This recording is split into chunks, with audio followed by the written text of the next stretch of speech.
Well, I finished Hellblade 2, and my opinion changed. I went from disappointed to even worse, and probably sad with a dash of angry.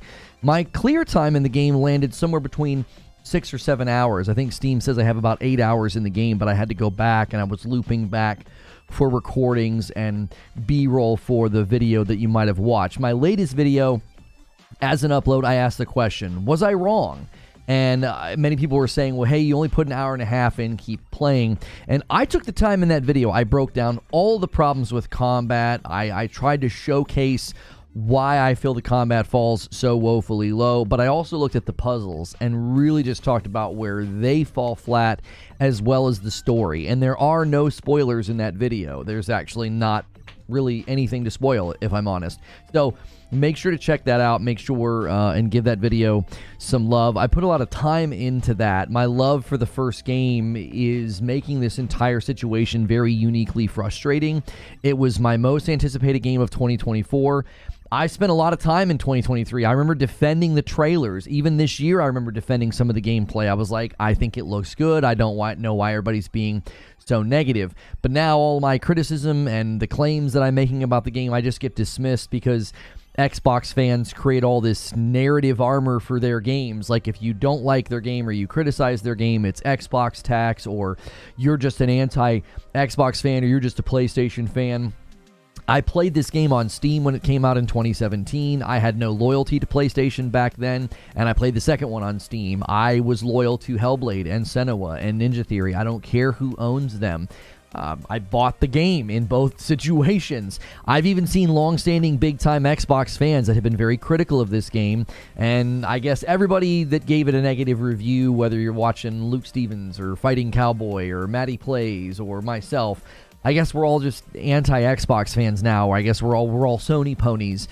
Listen, if you actually take the time to watch my 18-minute review, I would actually love to hear your thoughts and actually engage with what I'm saying and how I break things down instead of dismissing me. The people that are praising this game are probably the ones that are the most misrepresentative of it, because they just keep talking about how everything's so great, and they make it seem as if it's better than the first when they don't actually see how much degraded and stepped down from the first game. I did say in my video, I think some of this is lack of discernment. I don't think they can tell. I really don't think they can tell that the combat is all scripted. I think that they think they're the ones doing it. And I think a lot of these people didn't play the first game as well. So, listen, I went to great pains to analyze everything that I found wrong with Hellblade 2. It wasn't a video I wanted to make. I don't even really want to do this live stream, but I felt like, you know what? It was my all-time favorite game for the longest time, and Hellblade 1 still is. And I even get grief for that, but I don't care. It's the game that I think, encapsulates video game as art form in the best way. So if you go and watch that video, you will know my thoughts. Now it's time to hear your thoughts. So good morning and good afternoon and good evening. I have some people to thank. Stonespire gifted a member. He was the first one during the premiere. So Han shot first and so did you, but then Javier Cotto did as well. And then a $5 super chat tip from PW H-Town came during the premiere, and he said, "You can tell this review hurt, my dude. Sorry, Lono. I appreciate your objectivity and honesty. Reverse your ribeye later and have a cold one." I appreciate that very, very much. And then a bunch of gifted members already. So on top of the two, I got one from John Always, two more from Stonespire, another from John Always, and then another one just now from Joker Quinn. So that's 1, 2, 3, 4, 5. On top of that, you guys have already got 7 for the day. The weekly goal is going to be 500 again. It's the last week of the month, which means if you guys can hit 500 members in the week, you make Creature play a game he doesn't want to play on Friday night. We found a couple really funny ones where, like, you have to play as ducks, and we're trying to find goofy, really annoying games that he would have to play with me. You guys will love that. We made him play Fall Guys last time, and it was freaking hysterical. Minstree with a $2 super chat tip says, "Can you jump into this game asking for a friend?" I mean, if you're going to skip the first one, I really don't know why you would do that. Spirits with 12 months and a VIP. I can't imagine recommending to anybody to play these games in that order. I think Ginger Prime was going to, almost as an experiment, and I was like, oh, that would be pretty cool if you were to do that.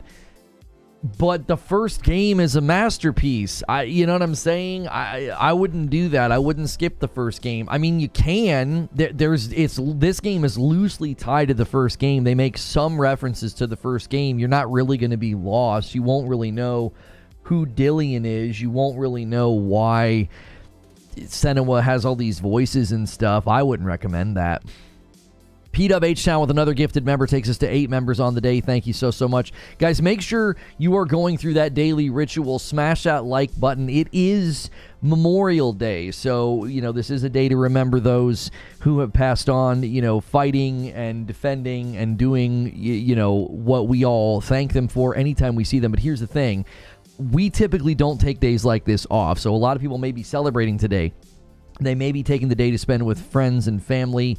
Some people, go to, grave sites and things like that. So I just continue to always work on days like today. So if you're at work or you're not able to take the day off or you're looking for a place to hang out, I appreciate you being here. We might have a little bit of a lighter turnout. Some of our folks might not be here because they're taking the day off. And Siege Master with a 5-bomb comes in and takes it to 13. Thank you so much. That's the halfway point of the 25. Every 25, I get 5. Thank you guys so much. I had to give so many members last week. You guys blew the lid off of the week. It was amazing. Siege Master, also with 29 months on the VIP, says, good and fair criticisms could see the pain. Here's to hoping that Ninja Theory gets a third go out on a high note. Yeah, I mean, I think that was my biggest takeaway at the end. I was like, well, it's not so bad that they might not be able to make a third one, right? To me, that was the most positive thing I could say. It was like, it's not so bad that they won't make a third one. Like, it isn't a disaster. It's just such a step backwards. And I just continued to come to the same conclusion. They really just prioritized presentation, and it hurt the game significantly. Stone Spire setting up a 10-bomb dunker with 2 singles. He takes us to 15 out of 25. I love your style, Stone Spire. He's always bumping that line and tempting the big boys to drop those big member bombs. So 10 bomb would take us to 25, and then I'll owe you guys 5 members. Thank you so much for that, Stone Spire. Sales might be a disaster. Yeah, we're seeing reports that the sales aren't very good. I was kind of worried about that when it wasn't high on the pre-order rankings on Steam.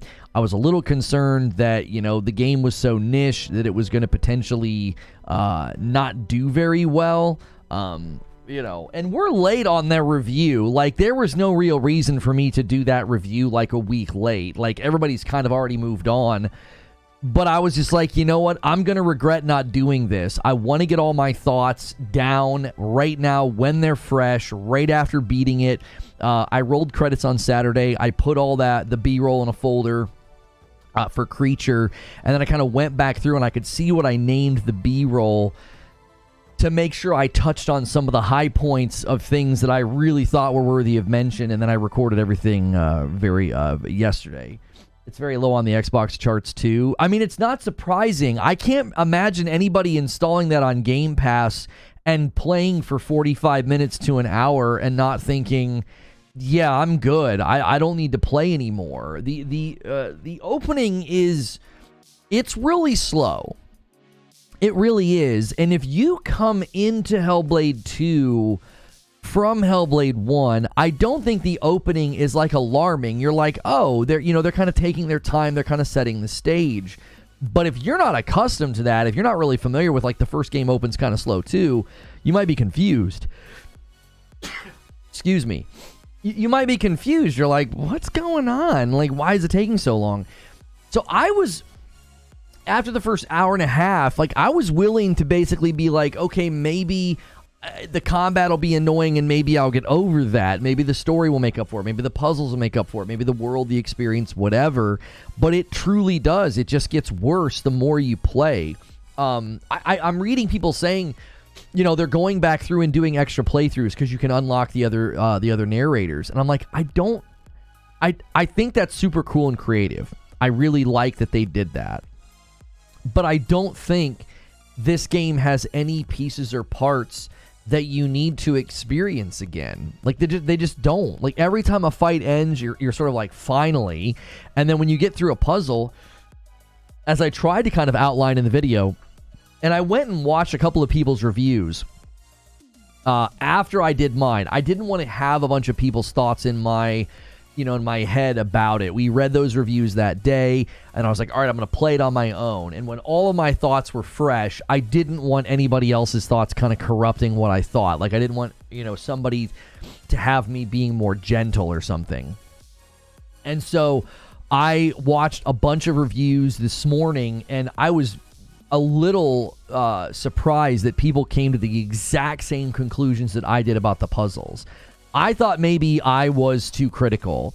Like, after I talked about the puzzles, I was like, man, maybe that was too critical. I don't know. I feel like that I just described my experience, but I didn't want it to come across as like, yeah, they're terrible. But I just described my experience. I was like, this is what it's like. You're literally not solving a puzzle. You can clearly see the wall that you'll be removing or the ramp that you'll be adding, and that's literally it. You can see what it is that you're supposed to do, so it doesn't feel like a puzzle. It just feels like you're sort of trying to navigate how to get through an area. How long was your playthrough? Steam says 8 hours. I know that's not true, because I know I sat in the game on stream with you guys for like 45 minutes and just kind of ranted and raved. And then I probably recorded another hour's worth of I would loop back and redo a section. There was at least an hour of that. So I would say I'm somewhere between 6 and 7 hours. Mine was a little bit longer than the people that were clearing it in 5. I don't do that whole constantly have it recording thing. So some of the times I would stop, I would kind of get set up, I would record, or I would go backwards, okay, I want to re-record that area or that section or, that area where I'm walking around. So I did a little bit of that. So that added to my playtime. Again, and I sat on stream. You guys can go watch and verify. I want to say it was 40-something minutes that I just kind of sat and said, how disappointed I was in the combat. I went to an Xbox Discord, and they were calling you a pony and Mr. Maddie.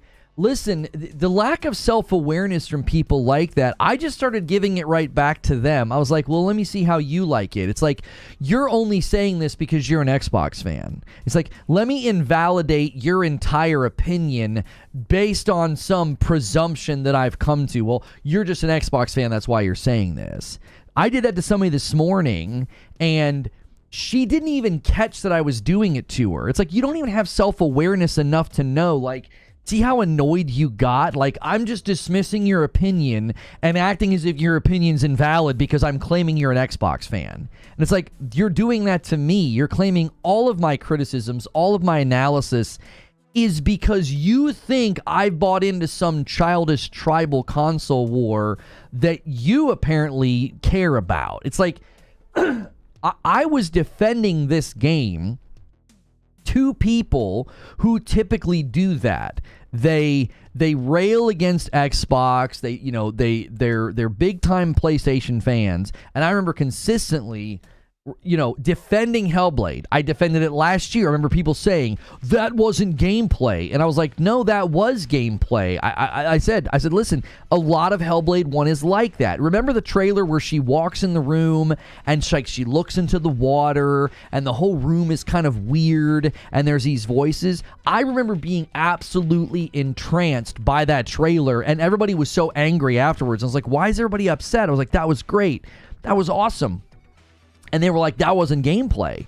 I was like, what do you mean? I was like, have you played the first Hellblade? I was like, that's gameplay. There's sections that are just like that. And then earlier this year, when they released all the combat and she was fighting in that red area, and I remember defending that. I told people, I said, if you go back, I said, when she connects, remember when she was connecting with her swings and everybody was fixating on the frame hitches that were happening? I was like, they do that in the first game. There's a single frame pause every time she connects. It just adds to the impact. I was like, I don't remember it bothering me in the first game. So I remember defending that footage as well.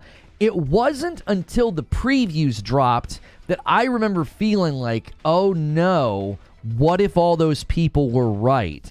the people that said that the gameplay, they were hiding it from us. The gameplay, they reined it in so you really couldn't see anything. And I was like, what if all those people that were being critical were right?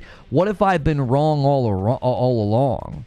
Because up to that point, I had been defending it. I was like, I think it looks fine. I don't know why everybody's upset.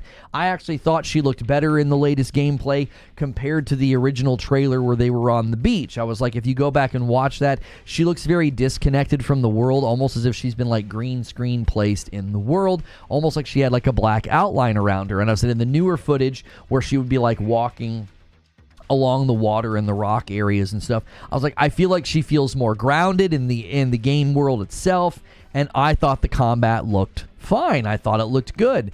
And I remember people being really, really angry, and they were like, no, it looks terrible. And I was like, okay, fine, fine. I see it differently than you.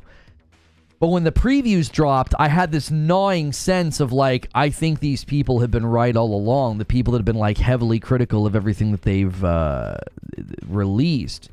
And then the reviews dropped, and I was like, oh, no. I was like, why? Everybody's saying the same thing. Like I said, I went to Matty Plays. I was like, I want to see what Matty Plays is saying. And he was scathingly critical. And what I found really interesting was, you guys might know from his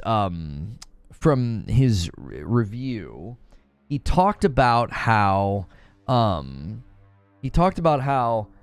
there was an entire section where he was just lighting torches. And as I was playing through that section, my first thought was, hey, Maddie, you kind of misrepresented this. This isn't just lighting torches. You're solving a puzzle. But then I kept going, and I was like, oh, no, I get why he said what he said. You don't really feel like you're solving puzzles. It's so plainly obvious what you're supposed to do. You don't feel like you're solving a puzzle. You're like, oh, there's a ramp right there. It's not there yet, but it's there. I wonder how I'm supposed to light it. And the way that you get to the torch, like the one, I'm not kidding you, this is not an exaggeration. There was a section where you go in, you see the thing that needs the light to hit it so that it becomes actual solid. It's not solid, but you can see it. It's like floating particles. So you're like, oh, there's a ramp right there. And you look up and you see a torch, and the voices are like, how are we going to get up there? And it's like, well, it seems like we're going to have to go down and take a left so we can loop around. And that's exactly what you did. That was it. There was no mystery. There was no illusion. There was no, oh, I can't quite tell what I'm supposed to do. I was literally like, well, I guess we'll just, if we go down here and try and take a left, I wonder if we can loop around. I was expecting to do that and to have it frustrate me and be like, nope, that's too obvious. There were numerous times where as I solved it, I second-guessed myself because I'm like, this is so obvious, this can't possibly be the, oh, nope, yep, this is the way to go. So it doesn't end up feeling like a puzzle at all. It's quite literally, it's like having switches that you pull and then like a ramp comes down and you can see the ramp and you can see the path and you can see the switch. So you just kind of have to get to the switch to do it, and getting to the switch is so easy. I'm not kidding you. There were multiple times where like as I was coming around, I was like, oh yeah, the torch is right here. I thought to myself, like, they're going to trick me here, right? Like, this is an illusion. It's going to disappear, or I'm going to fall through the floor. No, it was literally that easy. It was just that easy. There's one at the end where you have to look at these orbs and it flips the world upside down, but not really. It does the same thing that the torches do. It's like, oh, there's a wall in my way. Let me flip the world. Oh, the wall is gone now. And so there's this orb in the center of the room, and then there's an orb, I think, closer to the exit. And you literally just go around the perimeter of the room, and anytime you encounter an obstacle, you just look at the orb, and the obstacle goes away. Or you're like, oh, I need to get up this ramp. Hold on to your hats, everybody. You look at the orb, and now the ramp is there. It's like, what? And then you get all the way to the thing, you open the door, and then you got to go all the way back around the perimeter room to get to the door. Like, that's one of the late stage puzzles. That's all you do. You just look at an orb, and then the thing gets out of your way. It's not a puzzle. It's just a thing you need to do. Right. In the first game, they create this sense of, like, it's the first time they do it. It's so creative. It's so innovative. You look through this, like, arch, and you're like, the room changed. You're like, look, there's an opening right there. And so you go through, and then you go to the next area, and it's even more difficult because the angles are starting to get more challenging. So you're like, I need to get there. I have no idea how to get there. So you do some trial and error. You walk through the door, and you're like, oh, the door's there. I can get to the door now. There's these epiphanistic moments. There's these moments of, I got it. I figured it out. And in this game, that never happens. It never happens. You literally are like, oh, I need to get over to that. And there's a wall in the way. Make the wall go away. Oh, I need a ramp here. Make the ramp appear. I really, really felt like I was being too hard on those sections, but then I watched, like, Luke Stevens' his review, which, surprisingly enough, as negative as he was, he said the combat was basically the same as the first game, and I'm like, No, I wish that it were. I wish that it was the same as it was in the first game. It's not. What did Derek say? Derek says, I remember when people were upset about God of War Ragnarok making the puzzle hints come too fast. Oh, yeah. They'd be like, maybe you need to move that thing. It's like, shut up. Like, I remember that in God of War Ragnarok being so irritating. The lack of sigil puzzles was disheartening. Yeah, finding the symbols in the world, that was probably the only part of the game where I felt like it was more of a traditional Hellblade puzzle. There was one especially that I liked where you weren't looking for shapes. Like, a lot of the times, like, you're looking for wood or trees, or, like, one of the hardest ones in Hellblade 1, if you're not paying attention, it's like a shadow on the ground, right? You know, you'll look right past it. I remember that one my very first time playing it. Like, I was like, where is it? And then finally someone's like, look down. And I was like, oh my gosh. There was one of those in Hellblade 2 where it was like yellow paint or like flowers that you had to line up, and there was some way out far away and some really close. That was probably the best sigil puzzle in the game. That was probably the best one. In my opinion, right? Like, everybody's having a different experience, but if you just describe the puzzles objectively, they don't really sound like puzzles. You can turn puzzle hints off. Okay, no, the launch version of God of War Ragnarok, there was no way to do that. Wasn't there a way you could even turn down how frequently they spoke, and it didn't seem to matter? It was a problem. I feel like, didn't they acknowledge that or patch that or something? I feel like they did, but maybe I'm wrong. Derek says, we're truly in a wild era this gen where the Xbox guys who have laminated cards in their wallets to say haters of movie games who are now running ear interference for Hellblade 2. Listen, I mean, I'm just going to say it. Every single person who claims that I'm hating on this game because I'm anti-Xbox or I'm pro-Sony, they're only saying that because they're an Xbox fan. Their opinion's illegitimate. And the irony is, I'm doing to them what they're doing to me, so it's fair. It's fair. You're not even watching my video. You're not even listening to my criticisms. You're just claiming, oh, he's a pony. He hates on everything Xbox. You defend everything Xbox. Your opinion's just as invalid according to the own way, your own applied method of measuring and analyzing opinions and seeing how valid they are. You've made your opinion invalid because you're only saying this because you're an Xbox fan. So we can just dismiss you. We don't have to listen to you. It probably isn't very enjoyable to hear that or to have somebody do that to you. Why? Because it's not a legitimate way of engaging with people. It isn't. You know, actually engage with what I have to say about the combat. I could not believe in one fight it became, I chuckled. I literally audibly chuckled. I said, yeah, because it was like the 7th person in a row that it's like instead of her killing somebody and turning and being like, all right, I'm ready to fight the next person, you always have somebody like they come crash into you, they grab you, they slap you, they punch you. It's like, why is that always the introduction to the next guy that I have to fight? Like, why?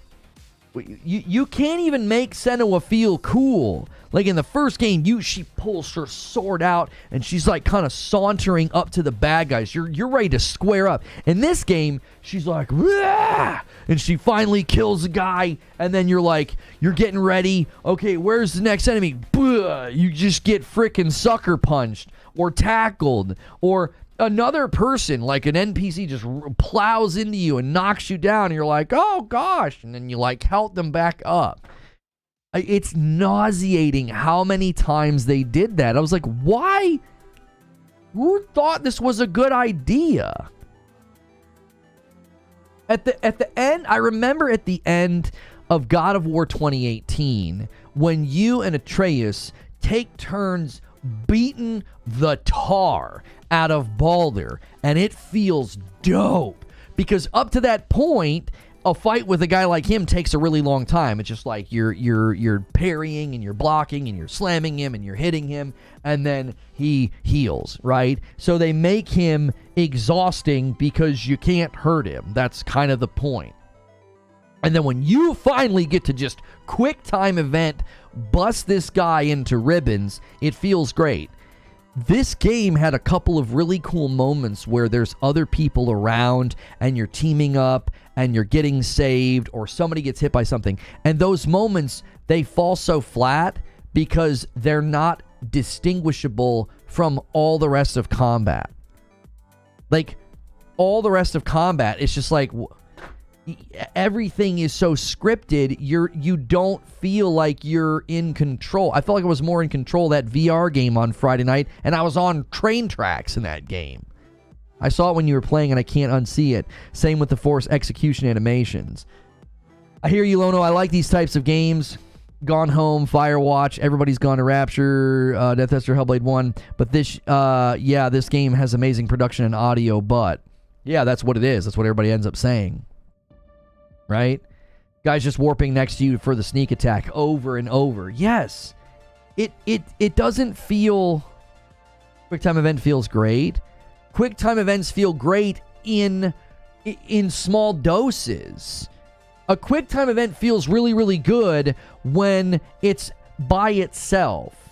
So, like in Spider-Man, you work up your combo and then you get an execution. So you're fighting this guy, you zip over to this guy, you fight this guy, you zip over to this guy, you fight this guy, and now you've got a combo finisher. So you whoosh, boom, and you slam him on the ground. Batman Arkham games are excellent at this. The free flow combat, person to person to person to person. Oh, I've got a finisher now. Shh, crunch of the bone, down he goes. And the amazing thing about that is it's like these little crescendos of like, here you go, and you like earn it. You like earn your way to that moment, and you feel dope doing it. If they would have done that in this game, I think that would have been fine. Oh, hey, you killed 2 or 3 people in a row, now you get to execute this guy. You've earned an execution. And some of her executions are so stupid. There were numerous times I was like, oh yeah, she's about to chop his head off. Here we go. And she just goes bink, and she like hits his face. She like slaps his face with her sword, and his head turns and he falls down. And I'm like, what? It's like the one where she saws into his shoulder blade, where you're like swinging, and she's like, I mean, I could take his head off, and that'd be awesome, and that'd be pretty hardcore, but I'm going to stop, and I'm going to saw his shoulder. There were times where I was like, yeah, she's going to... Huh? Like, I had a guy on the ground stunned, and he's got like a helmet on, and I'm thinking, oh, his head's coming clean off. And she rears, and she slaps his face with the sword. It's like she just hits him in the face. It's like she just takes a sword and like clinks it on the side of him, and then he goes and falls down. Like, what in the world's going on?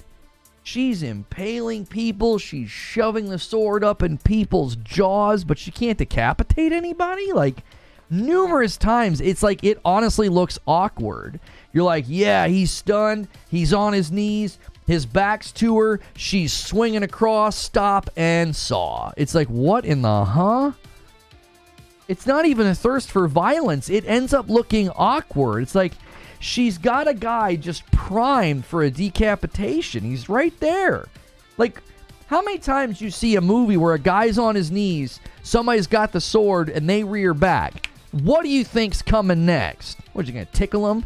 Gucci, Gucci, goo. No, when someone's on their knees and they're done, if fight's over, and someone's rearing back with the sword, you're like, yeah, their head's coming off.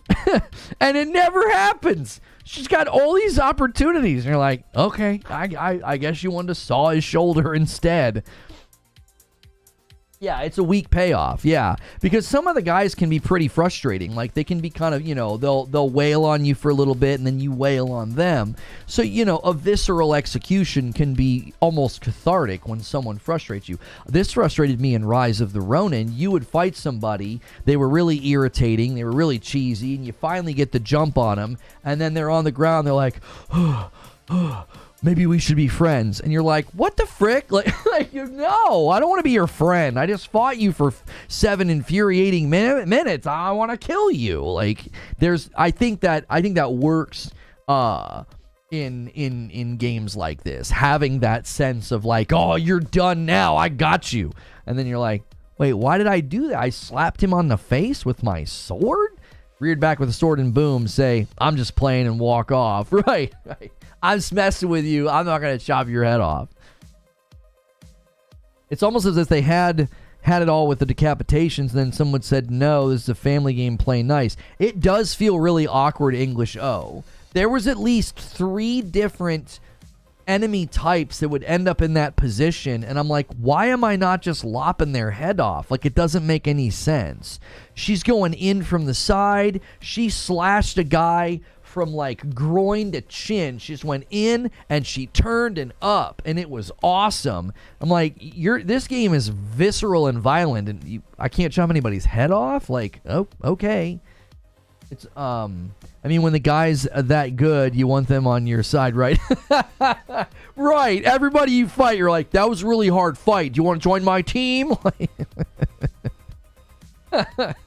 I liked Rise of the Ronin, but there were a couple of guys that they were so annoying to fight that at the end of the fight, I was like, no, I don't want to talk to you. I want to kill you. Or they would just run away. There were a couple people that do like the classic boss escape. They're like, haha, poof. And you're like, hey, get back here.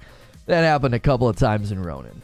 Guys, do me a favor. We're only 30 minutes into the live show. We're just getting started, all right? Smash that like button. Let's get our first 200 likes on the day. We are a 10 bomb away from the first 25. Every 25 new members, I give 5 back to the community. That can be gifted, or you can pick up your own membership. We had some members come in during the premiere as well. If we hit 500 members on the week of new members, we will make Creature play a cutesy pie game on Friday night with me. If you don't hit it, he doesn't show up, okay? You got to get his appearance for that to happen. Now, last week, you guys blew that out of the water. You'll be able to do that this week easy. You guys went crazy last week, and thank you for that. We had a lot of fun on Friday night. I played a scary VR game, and Madam got so many good jump scares. I hope you guys enjoyed that. If you haven't watched it, go back and watch it as a member.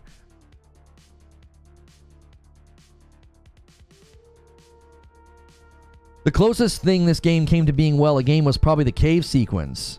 No. No. You want to talk about the infamous cave sequence? All right, let's talk about it.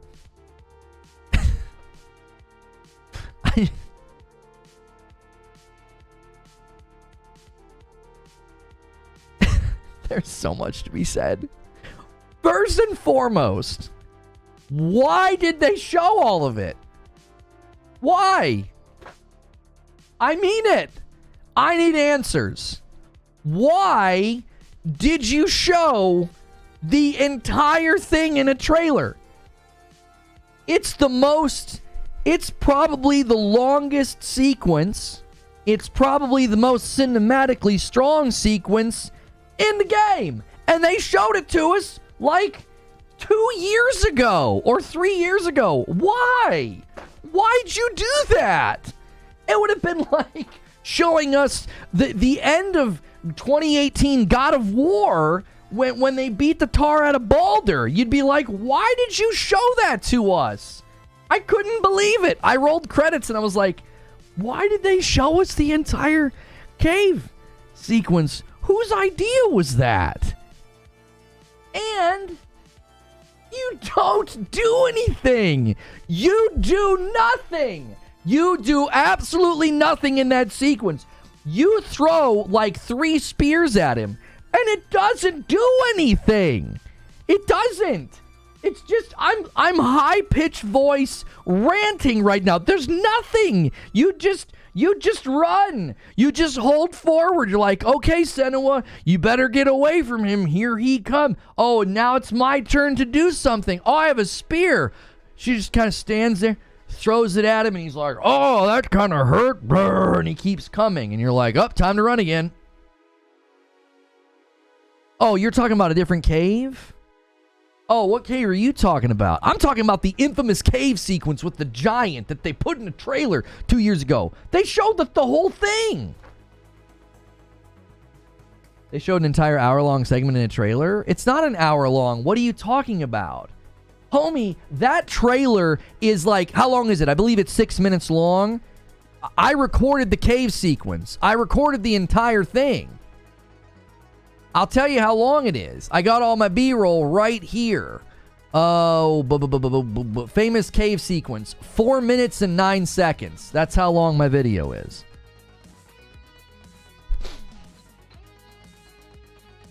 You don't do anything. You just hold forward on the joystick. I don't get why people are acting like this game is the I don't even know what they're calling it. They're using language that's almost embarrassing to say out loud. I was like, guys, it's everything I feared this was going to be after I listened to the previews. I read through all those previews and I said, you know what's coming, y'all? We're going to get a glorified technical test. It's not a game. Because it isn't. You're not in charge of anything. You're not doing anything. Eugene says they showed it off because they thought it would be a minor part of the game. There's a part of me that thinks that, Eugene. There is a part of me that thinks that. It's like they honestly thought, this is nothing. This is nothing. If we show them this, they're going to be blown away. And it's just the tip of the iceberg. I legitimately think that they thought that. I also think they built that sequence in Unreal 4.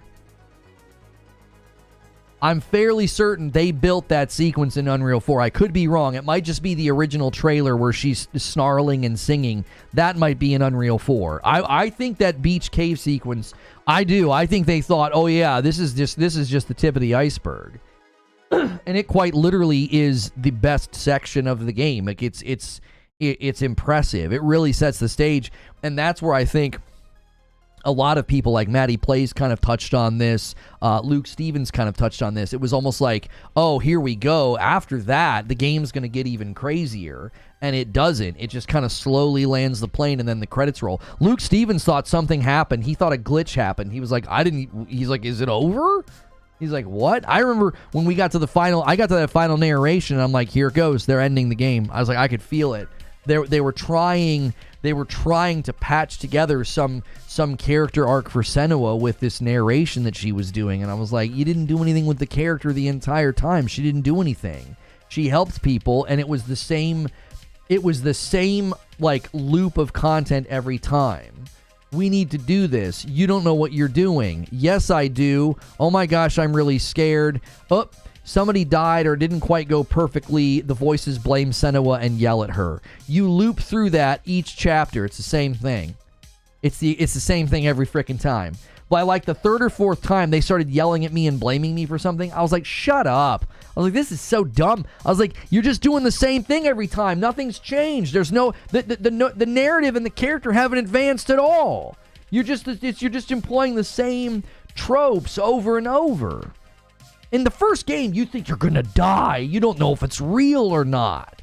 You're constantly like, you're not sure, are the voices right? Should we even be doing this?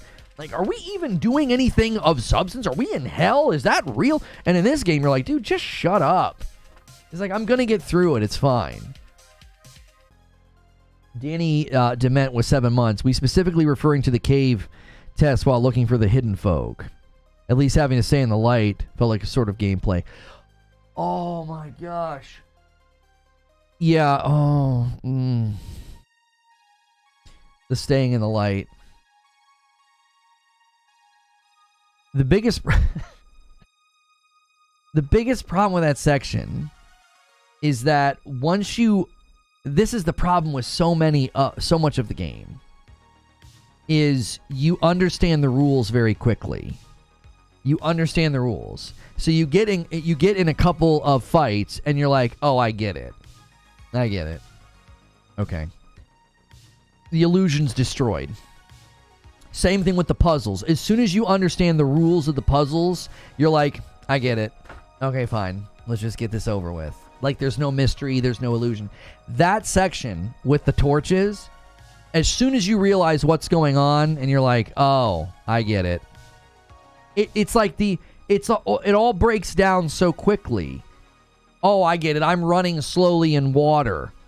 And you're going to have like little bits of story and lore. It's like as soon as you understand that that's what's happening, you literally are just like holding forward, praying for it to end. You're like, okay. I couldn't get immersed because there was no moment where I was like, oh, I get what they're doing. Oh, this is so crazy. I don't know what's real. I don't know if I'm able to make it through. I don't know if I'm going to have to fight. I don't know if I have to solve a puzzle. Everything is compartmentalized because everything focuses on presentation. So it all has to be like broken apart. So it's like, here's your fighting, okay? Okay, here's your section where you can't get it out of the light. But there's nothing that'll really happen to you. I mean, you'll obviously die, but like you've really got to let it kill you. I mean, I never once felt like I was under threat. And then, oh yeah, here's a puzzle where you just have to remove barriers to get to the next area.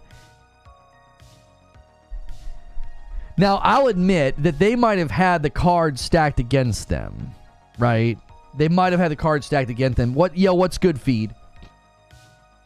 Good to see you in the chat. Like, it's hard to trick the player again after the first game. Like, the first game, they pulled off what I always have thought was a pretty ingenious move, a pretty creative maneuver, where they convince you that you can die permanently. Like a perma-death, I got to start all the way over. You're like, what the frick? And if I wouldn't have been a streamer, I don't know how that would have felt. That might have turned me off from the game immediately, but because I was a streamer at the time, back in 2017, that's when I first played this game, people in chat were like, no, you can't really die. You can't permanently die. And so I was like, well, that's a mind job. What if you weren't a streamer and didn't know that? You'd be sitting there on edge the whole time thinking, yeah, if I die too many times, I'm going to have to start all the way over. Oh my gosh. I think it's more difficult to pull that off in the second game. I feel like they just abandoned that they abandoned that entirely. They're like, we're not even going to try and trick the player. Let's just have a more traditional game where you go to each area and just do the things, solve the things, and move on to the next. So there weren't these moments where you were just like, oh, I don't know, or are we doing this right? Is this person real? Can I trust them? And then the one time they actually do that at the very end, there's like a slight twist. It could have landed...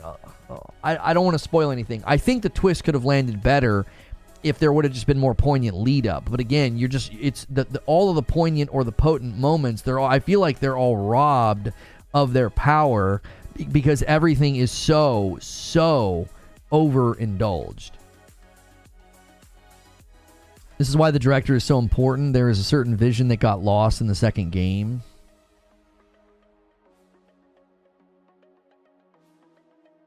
No, I'm not interested in X Defiant, Jim Ford. I don't play PvP games. What happens if you keep dying in the first game? I thought the entire permadeath was real. No. That's the brilliance of the first game. You played that game with the false fear. That's so subversively brilliant. There is a genius to that. It's like the end of Inception. They plant an idea in your mind that everything you saw wasn't real, right? But they don't let you know. The whole point of Inception is planting an idea in someone's mind and making them question everything. That's what, that's what Leo's character does to his wife. And when Inception ends, Inception does to you what the movie is about. That's got to be one of the most ideas I've ever seen in cinema. Well, Hellblade 1 does the same thing. Senua the entire time is hearing things that aren't real, and her life is very much dictated and controlled and very manipulated by things that aren't really there. And you experience that in that game. If you think you can permanently die, you were scared of something that wasn't real. And I absolutely love that. I have always applauded them for that. I think that's very, very brave to basically lie to the player. I love it. I think it's got to be one of the more ingenious things I've seen done in the game. And it's almost like they knew in the second game, well, the jig is up. If we try to lie to the player again, they're going to know we're messing with them. Now, one of the better things they do with illusion is where you see like a face in a rock wall and you look at it and then all of a sudden it's open. I thought that was probably the most graphically impressive thing they did with respect to experiencing an illusion. I think they should have done way more of that. I think they should have done way more of that, where nothing really appears as it seems. So the entire time you're questioning, because I found myself looking at rocks and I'm like, is that a face? And I swear they did this on purpose. There were some sections where they would put like half of a face. You're like, yeah, that's supposed to look like eyes and a nose, or that's supposed to look like somebody in pain, but like it's not really a face, right? They should have leaned really heavily into that like, Senua is stronger and more confident now, but she still just really struggles with knowing what's real. And you kind of get that with like the introduction of a new NPC and the voices are like, don't trust them. Oh, da da da da. But then there's no major decision points. There's no moments where you're like, oh, is this person lying? Should I trust them? It's like, no, the voices just kind of, have this incessant paranoia, but then nothing actually comes of it.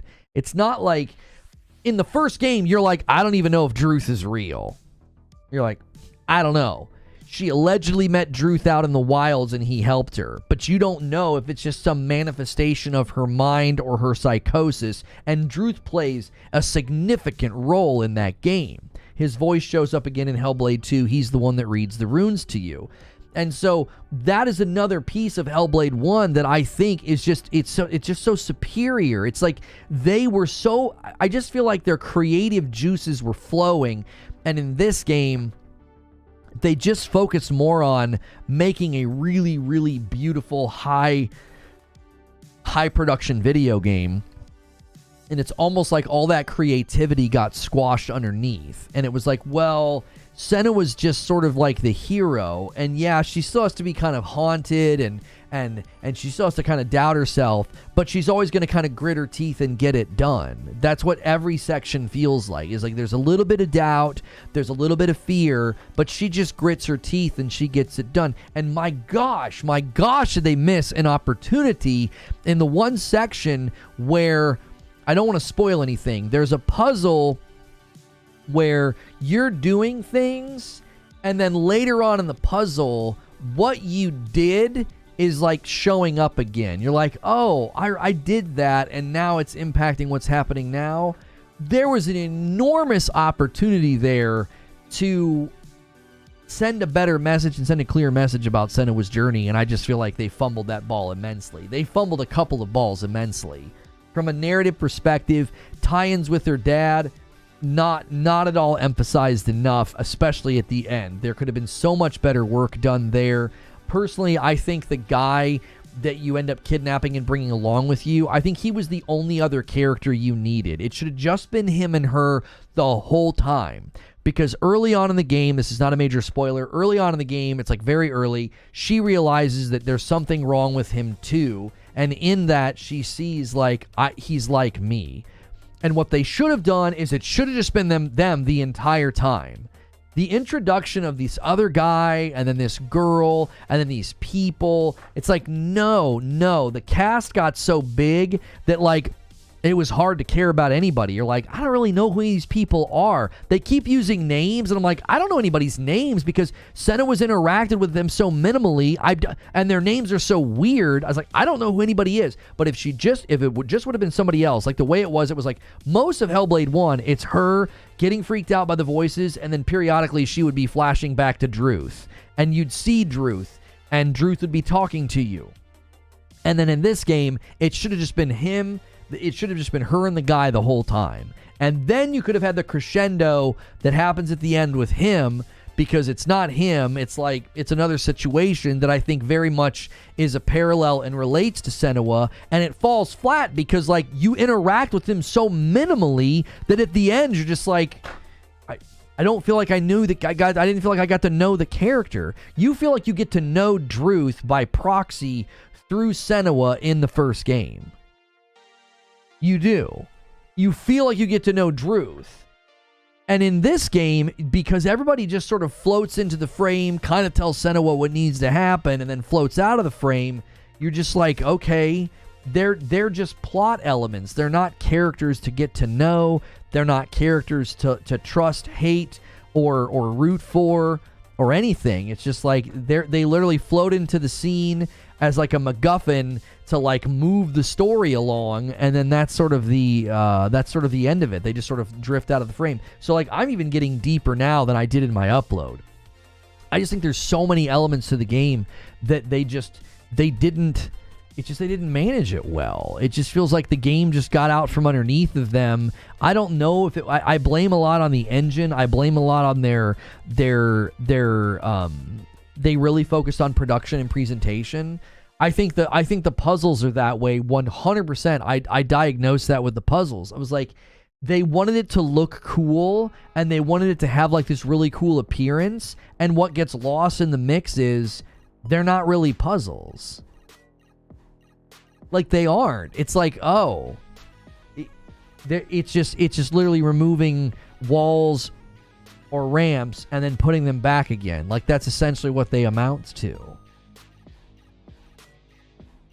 Games like this are meant to be played once, and that's not smart at all. Well, obviously, all the people that kept talking about Spider-Man's one and done games, well, they obviously have to work against that narrative, so they're all claiming that they're playing the game multiple times. I'm like, I don't know how you could play this game multiple times and get any enjoyment out of it. So much of the time, you are not doing anything. You are not doing anything. You're just walking.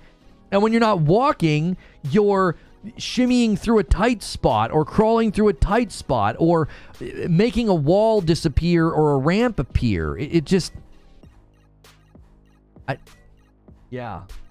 don't know why you would replay it. What's there to be replayed? Friday night was epic. Thank you, Alexander Harris. I appreciate that, man. I appreciated your comment on Twitter as well. You guys supported the channel so crazily last week. I hope you guys enjoyed the VR scare game. Madam got some great jump scares out of me. This week, you got to hit 500 members on the week. That's basically 100 members every day, which you guys have done that before. There have been days where like every day we're in the 200 and 300s. You guys have gone crazy. 100 members a day is real easy. And then if you hit it, Creature has to join me on Friday night, and we're trying to find the most adorable co-op games to make him play with me, because it'll be hilarious. He'll hate it, and I'll laugh the whole time.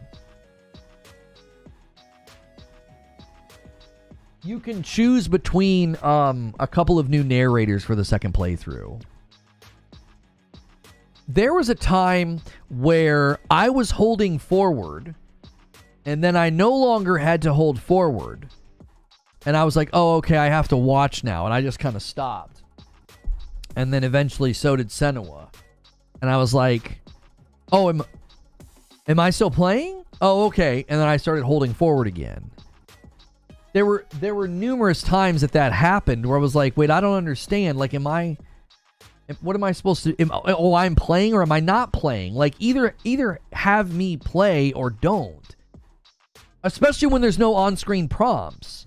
It's like she's doing this thing, she's moving forward or crawling forward, and then all of a sudden, you don't need to do anything, and you're like, oh, okay, something's about to happen. And then it just stops again, and you're like, what? You need me to hold forward? Just do the thing. Just do it. Just crawl through. A 5-bomb from Alexander Harris, and he puts us on the doorstep of 25. Thank you so much. This guy picked a high-level membership. He's been doing super chats. He's been doing gifteds. He has been jumping in full commitment, man. You guys should really show some appreciation for this man. How cool it must have been to record a game-length voiceover and narration that 5% of the players will get to hear. Let's look at some of the comments I'm getting on my upload. Here's just a thumbs up from Jason F. I'll just say thanks to that one.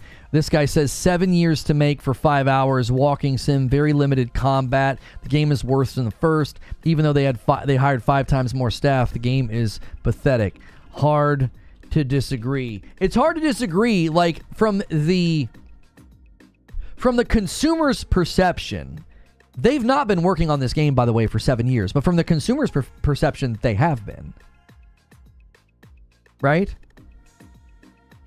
Imagine Creature being so upset with you, angry face, saying, I'll never do this again. Well, make it happen. Come on. Let's get the member goal going. Let's get it.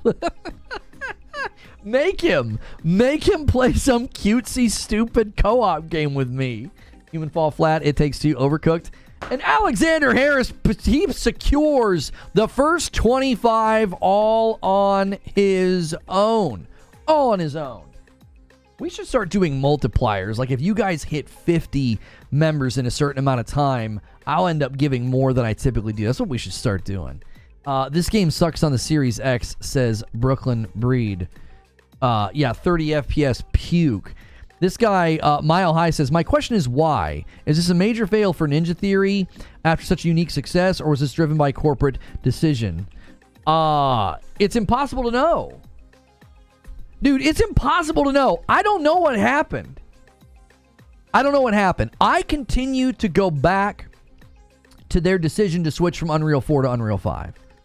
That's what I think. It's like they got into Unreal 5. They got steeped into everything they could do with Unreal 5, and that basically hijacked the creative process.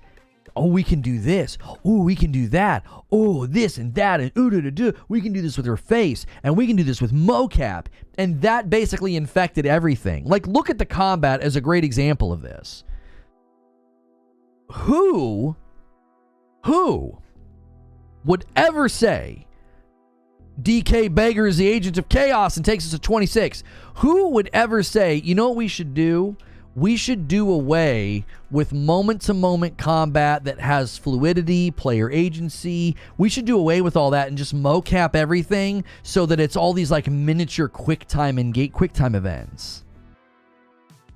Holding forward is a huge part of the first game. I literally had to reply to the first to see what Regression was made. Doc, I don't even really focus on holding forward. That's not even my issue. My issue is there are times where I can't tell if I'm supposed to keep holding forward. If you want me to hold forward so that I experience the claustrophobia and the climbing or the whatever, that's fine. I'll do that. But if you make me stop, you start to do like a little sequence or like a little scene, and I'm like, oh, I'm supposed to stop. And then you want me to do it again. It's like, I don't remember that ever being in the first game. If there were moments in the first game where you had to hold forward for like a super long time, I don't remember those moments. I also happen to think a ton of people who keep talking about the first game don't know jack squat about it. I've played it 3 times. I've consistently seen people falsely summarize the first game. I don't think there are moments in the first game where you're like holding forward for an enormous amount of time, just like climbing through something. I think there might be 1 or 2 of those sections. This game, it's like they're all over the place. It's like you got to climb through this, you got to climb through this, you got to climb up this, and she'll stop and she'll look around, or there'll be a narrative point, or there'll be a segment of talking, and then you don't have to do anything. It's like a cinematic, but then it's not a cinematic. You got to keep holding forward again. You do not just say QuickTime events in combat. Stop, replay the first one, then play this one. Doc, I mean this. You don't know what the frick you're talking about, and you don't know who you're talking to. You don't. I have played the first game 3 times. The combat isn't like this at all. You think it is because you either lack the discernment of seeing how much they've changed it, or you're just playing a character. I mean it, Doc. No respect for anybody who thinks that this combat's the exact same as the first. It is not. It is not. The first 20 minutes are holding forward. Yes, and I defended the opening of Hellblade 2. I'm like, it's fine if they want to slow start the opening. It's fine. You want to slow start the opening of Hellblade 2, that's fine. The opening of Hellblade 1 is slow. But eventually, you're not just holding forward. There were times, and again, you're not engaging with what I'm saying, Doc. There are times where it's fine if you want me to hold forward. It's fine. But if you suddenly stop and you start to do a cinematic, and I'm like, oh, it's time for me to like watch a scene, and then the scene stops, and I got to go back to holding forward, that doesn't make any sense. It's like, just let me either hold it or don't. When she's rolling the boat at the beginning, you don't even have to move. Yes, you're proving my point. The opening of Hellblade 1 sets the stage. It's this slow cinematic opening narration where you're like, what is this game? Who is this woman talking to me? The rest of Hellblade 1 isn't like that. Are there ever instances in Hellblade 1 where you have to hold forward for an enormous amount of time and then it stops, does a cutscene, sort of, and then you got to go back to holding forward? Where are those moments in Hellblade 1? Where? And the combat isn't the same at all. The people that keep saying that, I'm telling you, you either lack the discernment, you can't tell, you're not doing anything in Hellblade 2. You aren't. You are triggering a mini cinematic. Your perfect parries, mini cinematic. Executions, mini cinematic. Once you kill a guy, mini cinematic. Somebody comes flying into you, grabs you, punches you, throws you, or spits fire at you. Now it's time to fight another person. That's not what the first game is like at all. You're fighting multiple targets. It's moment to moment. It's fluid. It's like the difference between hit scan in a shooter and bullet travel time. It's like hit scan in a shooter, it happens right away. In Hellblade 1, everything I do happens right away. Parry, combo, kill. Here comes somebody in from the side. Look out! Parry, combo. Like, every single thing has player agency and fluidity and immediacy. And the combat in this is atrociously bad. You're not doing anything. You're not. You're quite literally triggering mini cinematics. It's every inch of this combat is a QuickTime event. Every inch of it. You are not actually engaging in moment-to-moment combat. It's daisy-chained QuickTime events, like all strung together. That's all it is. You are allowed to like it. You want to misrepresent the first game, I'll knock you to the canvas and I'll keep punching until the bell rings. There is absolutely no reason to misrepresent the first game. You're allowed to enjoy the first game. Quit sullying the first game in doing so. If you want to praise Hellblade 2, if you want to play it 18 times, if you want to give it 5 out of 5, if you want to get it 10 out of 10, if you want to simp for it on Twitter, you go right ahead. Stop sullying a masterpiece in the process because you can't come to grips with the fact that this game is a regression. It is a giant step back. You can like the second game without sullying the first game's name. The first game is a masterpiece. It's a work of art. It's expertly crafted. And to go back and to retroactively act like Hellblade 1 was like that, you just held forward all the time. Hellblade 1's combat was like that. No, it wasn't. No, it wasn't. Why don't you praise Hellblade 2 on Hellblade 2's terms instead of constantly having to invoke the first game? I literally tricked some dude on Twitter by showing him combat from the first game. He thought it was the second. Yes, because if you're not playing the game, Doc, I defended the combat early this year. I did. Go back and watch. I have a stream on this channel, and I'm like, it looks bad? Why is everybody saying it looks bad? So what I did was I broke down the combat and I compared it to the first game. And I said, it looks very similar. What's the big deal? When you're actually playing the game, that's when you feel all the problems. You feel every single square inch of it. It's like, I'm not doing anything. I'm just triggering micro cinematics.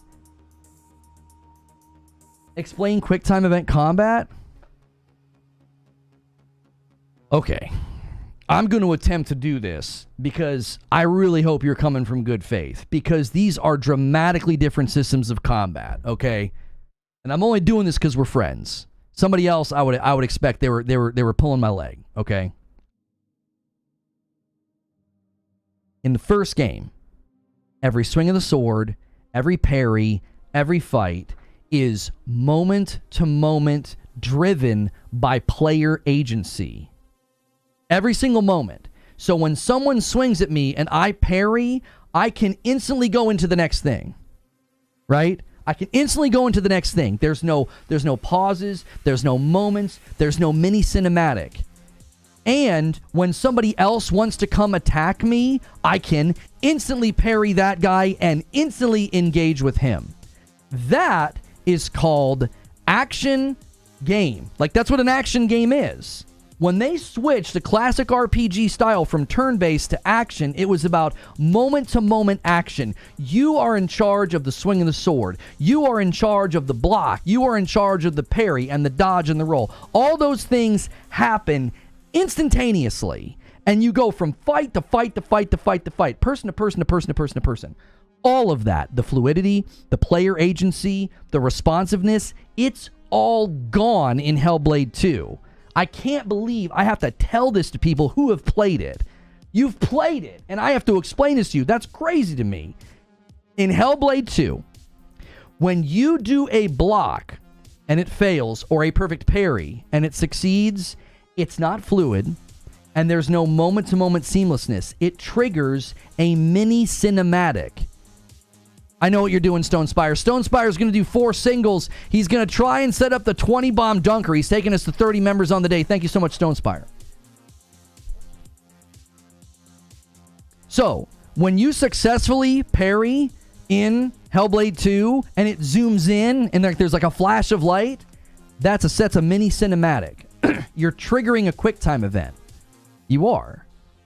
So you're not actually fighting that guy. It's all an illusion. Like, ironically enough, that's the greatest illusion that Hellblade 2 pulls off, is it has people convinced that they're actually engaged in combat when they're not. They're just not putting the button prompts on the screen. It's a QuickTime event. That guy's going to swing at you. He is. If you successfully parry it, it triggers a mini cinematic. If you fail, it triggers a mini cinematic of you failing, and then you go to do it again. If he does it multiple times in a row, guess what? You get knocked on the ground, mini cinematic. Go to get back up, mini cinematic. Finally stand up and block again, mini cinematic. It's all these little micro, scripted, recorded, mo-capped animations, daisy-chained together. You are in charge of virtually nothing. Press the block, swing at him. He's now weakened. Press the block, execute him. He's on the ground. Somebody grabbed you. They threw you down. You stand up. Now it's time to block again. Block and execute. And somebody grabbed you and spit in your face, and another person grabbed you, and now you kicked him away, and now you elbowed him. You did that 5 minutes ago. That's all the combat is. It's a string of micro cinematic moments where you're almost never really in charge of what's happening. The fact that people can't tell that that's what's going on is mind-boggling to me. You're in charge of nothing. When you parry in the first game, it had a flash of light that came out and it slows time down, mini cinematic. I'm telling you, Lono, this is a bad take. You don't have the ability. Nobody has the ability to educate me on the first game. You don't. We went and we looked at footage. We did. If you look at the footage of the first game, this is not how it plays. It isn't.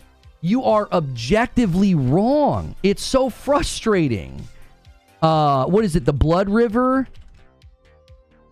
fight, or whatever the frick it's called. Let's see here.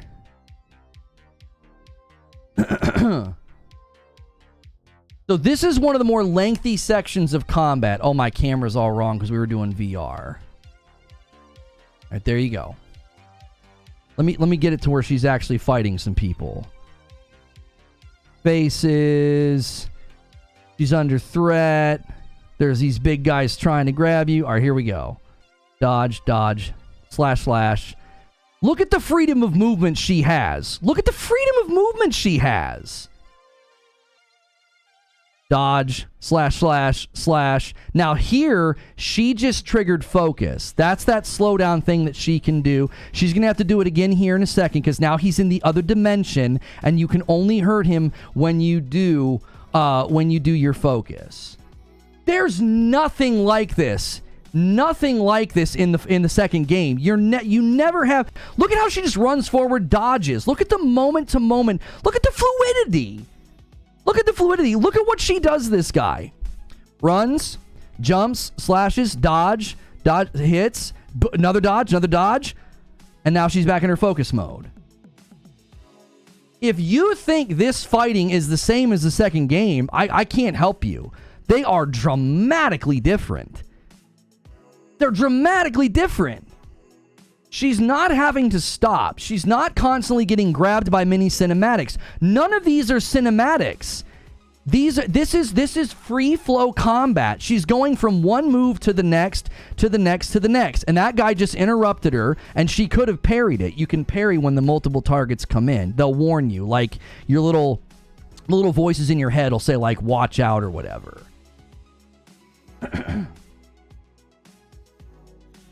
Now, I'm not saying this combat system is elaborate. I'm not saying that it's highly involved. I was hoping they were going to add to the combat. All they managed to do was take away from the combat. You can't do anything like this in the new game. You're not this fast. You're not this fluid. You can't, like, circle an enemy the way that she's doing it.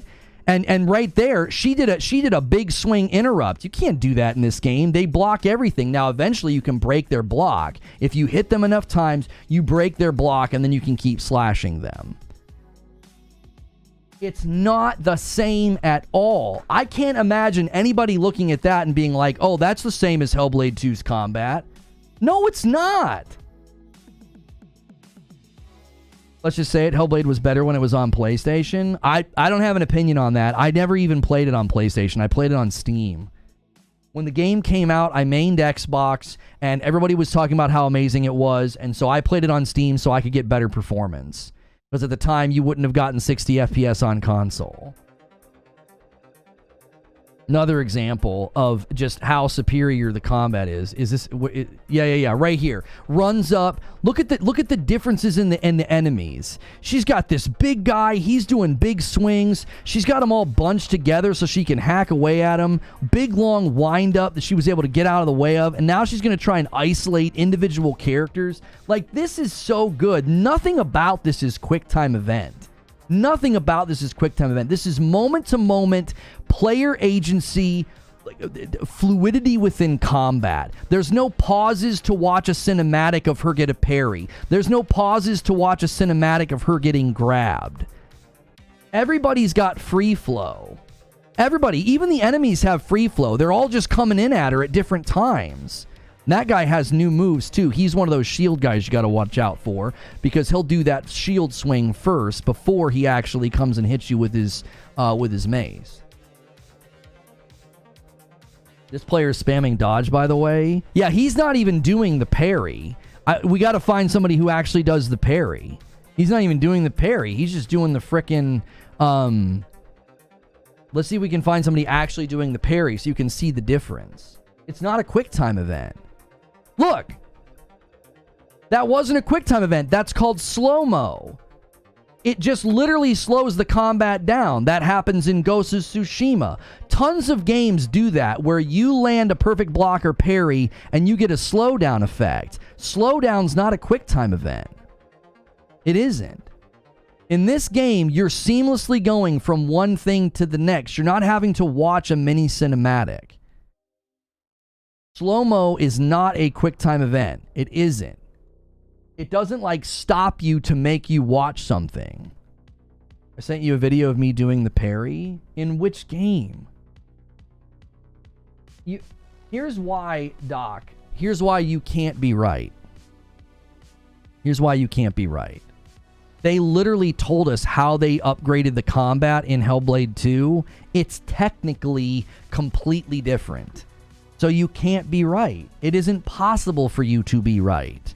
Objectively, at a technical level, they completely changed the combat in Hellblade 2. They motion captured everything, so it's a string of scripted motion capture things. That's all it is. Hang on, I have some people to thank. DK Bager bumped the line and took it to 31. He's going to make that 20 bomb an Agent of Chaos if he does it. I still owe you guys 5 members. 12 months from Cyber. Wait, that's Hellblade 1. Yeah, this is Hellblade 1. This is Hellblade 1. It's nothing like the combat in Hellblade 2. Do you see what she just did? She dispatches of him, quickly turns, faces this guy, gets a decent block, doesn't take any damage, does a kick to break his shield, and now she's just wailing on him. Oh, shield's back up, so she's gonna try to either get a parry. She dodges behind. That's perfectly good too, because you can get behind his shield, and that's not a perfect block. So she's gonna have to try to either get a perfect block or break the shield, and she failed. So he ended up basically wailing on her because of it. First game is completely different in combat. At a technical level, they are not stringing together entirely motion-capped scripted sequences. It's a combat system that allows free flow. It's not the same at a technical level at all. Minstree with a $5 super chat tip. It's the Dragon's Lair of this generation. Move the character, wait for pre-programmed response. 5 spot from Soldier on Music. So basically the new game is a version of Dragon's Lair. 2 people making the same joke. Octavia Cruz of 7 months says, you don't even have to take Lono's word on faith. Just search making of video and the devs explicitly say everything is motion captured. That's exactly what I was getting at. Doc sent footage to you. I played the game over the weekend. You're not going to send me any footage that's going to change anything. You aren't. Yeah, that's just Hellblade 1, and you have a 1v1 fight of somebody who's using mostly heavy attacks. None of these are QuickTime events. None of these are QuickTime events. This is when they introduce, I believe this is when they introduce combat for the very first time. You're in the room with the symbols on the walls. So they're introducing this, the quality of the footage is pretty bad. I'm not seeing anything. I am not seeing anything that's a QuickTime event. Again, this is no different than the footage we just watched. It's no different than the footage that we just watched. Slowing down combat is not a QuickTime event. It's not. The fact that you can't see the difference, that's on you that you can't see the difference. If you get a perfect parry in Ghost of Tsushima, I believe there are other games that utilize this. When you get a perfect block or a perfect parry, they do a slowdown. That's not what happens in Hellblade 2. It isn't. The difference is this. You go from swinging, perfect parry, everything slows down. You're still in the combat system. You haven't left it. And then you continue swinging. Same rule applies in Tsushima. Perfect parry causes a bit of a slowdown, right?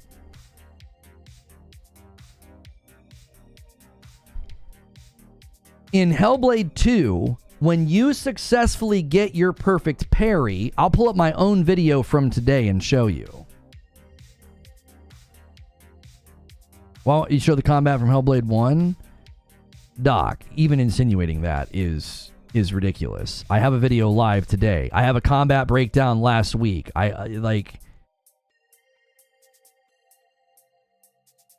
The fact that you can't see the difference is that's on you, bro. Fail, and grab. So those were all failed blocks. All right? So I'm going to get one. Right? He throws dirt at you or whatever. So I was trying to run at him and it doesn't really let you. So then I use focus. So hang on, we got to get to an actual perfect parry. .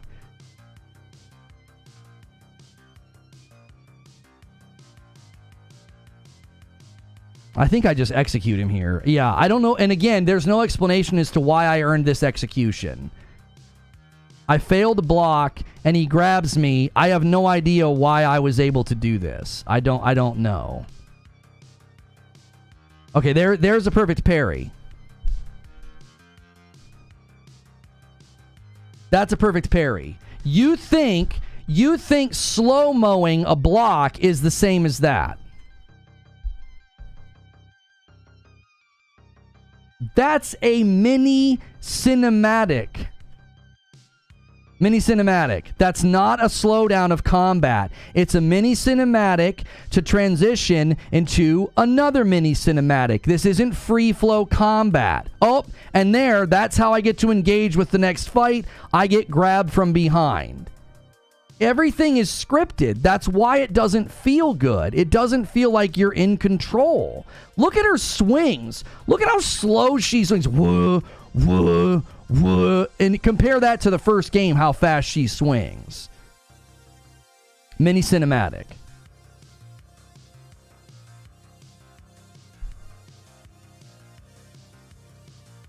Like, I don't know how you watch that and then you watch this and you don't see the gigantic difference.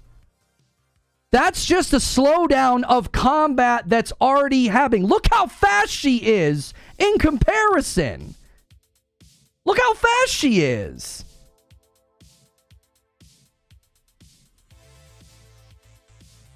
Swing, swing, swing, swing. All right, let's go back over here.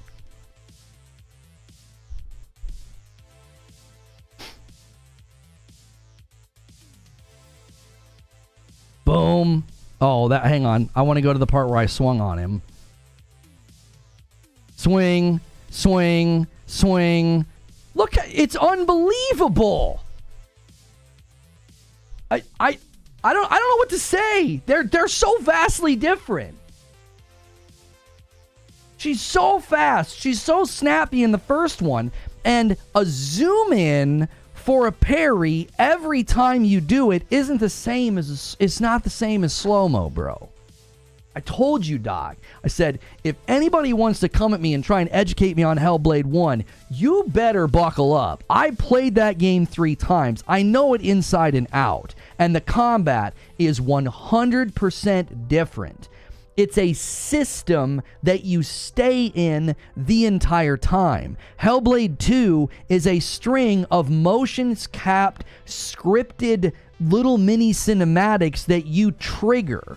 You trigger this zoom-in parry, and then you trigger an execution, and then you get grabbed and thrown. Another cinematic. It's just a string of cinematics. I don't know how you can look at the combat in Hellblade 1 and say that it's just a string of cinematics. It's this seamless speed. There's so much fluidity. There's so much player agency. She gets to determine so much that happens. That's the only thing. The executions at the very end are the only things that feel basically like a scripted animation where she does that. But even that flows right. It flows right from her combat. Look at that. Look at that. Swing, swing, swing, and then boom, she goes right into the execution. The executions in Hellblade 2 are like, they're like paused. It's like this, oh, I gotcha, and now you're dead.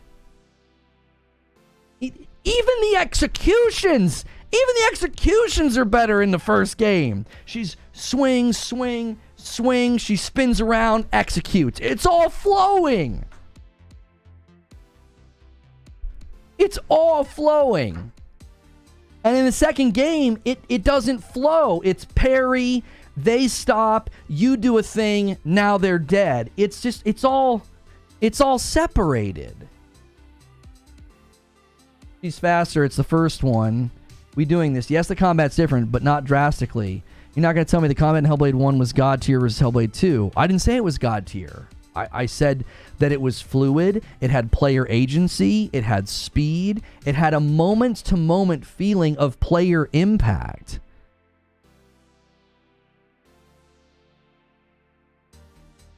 You want me to go to sword fights? Why does that matter? I just went to footage.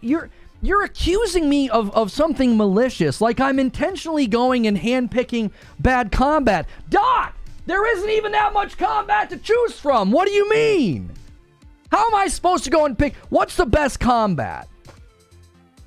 You act like I'm handpicking bad combat. The combat's like that all of the time. It's like that the entire time.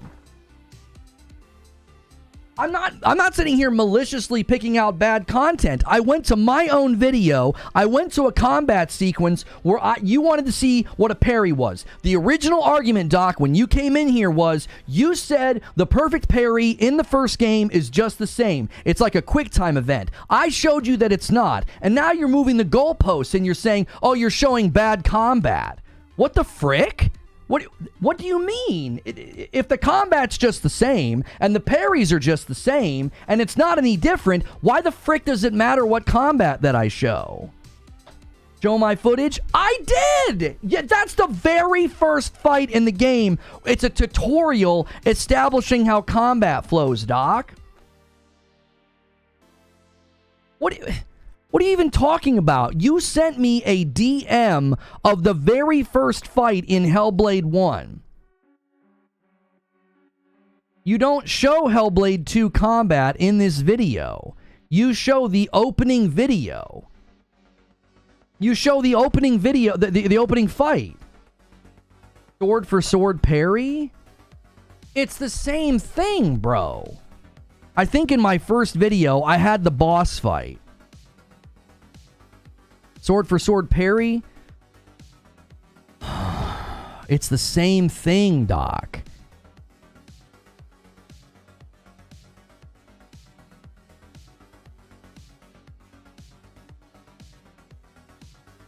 Let me see if I can find a parry against the first boss. It's hard because he constantly grabs you. I'm trying to find one.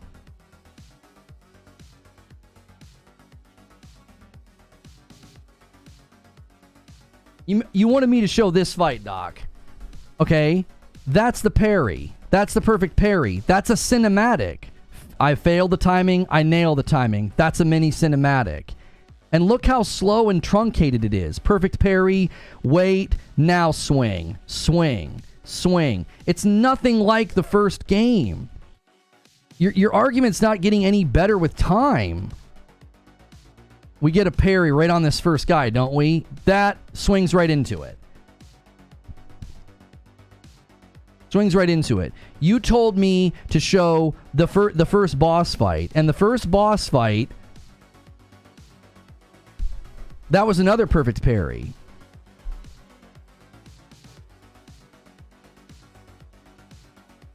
Block. I time it right. Cinematic. Block. Block. He blocks me. Block. Perfect parry. Cinematic. This is me fighting somebody with a sword. The game is slowed down so they can queue up the right motion capture.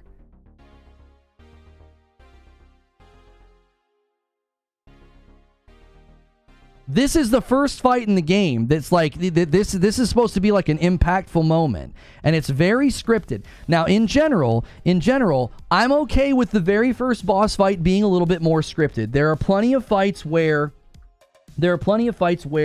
you have to fail or you have to die. There's another one. Here's another parry. Block and perfect parry. Cinematic. That's a cinematic. That's not just slowing down the combat.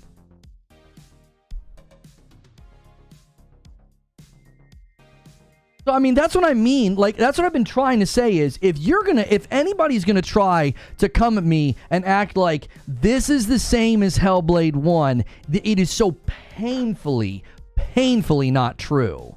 As somebody who loved the first game, like I said, you can like Hellblade 2. Don't you dare come in here and misrepresent the first game and sully it by acting like, oh, it's all the same, when it's not.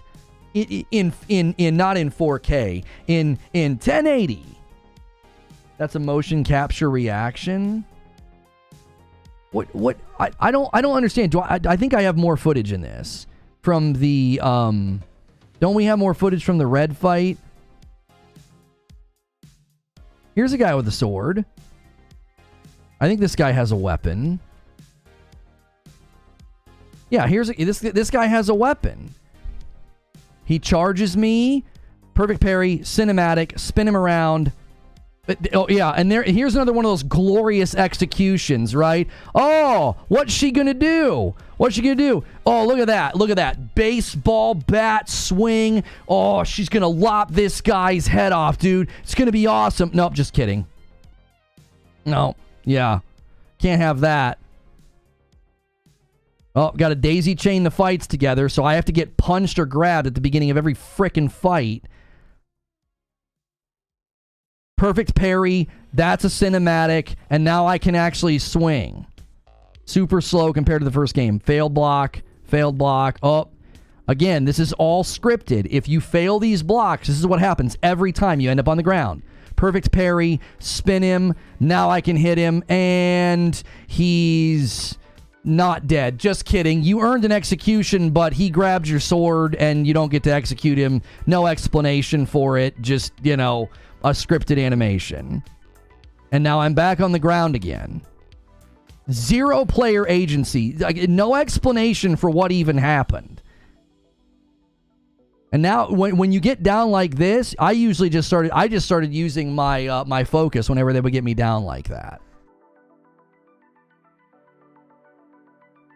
I told you, like, it doesn't even make any sense. Like, and again, she rears back like she's getting ready to hit a baseball. She swings, stops, and like saws his shoulder. It doesn't even make any sense.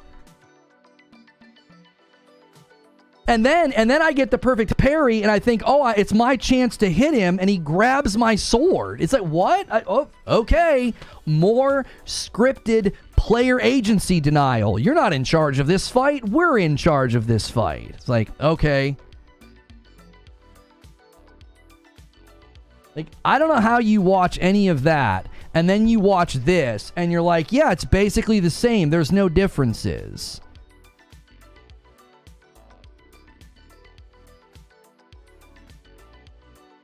She's faster. She free flows into the next thing.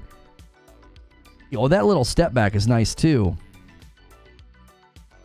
Watch this. The upcoming execution. It literally flows right in the animation.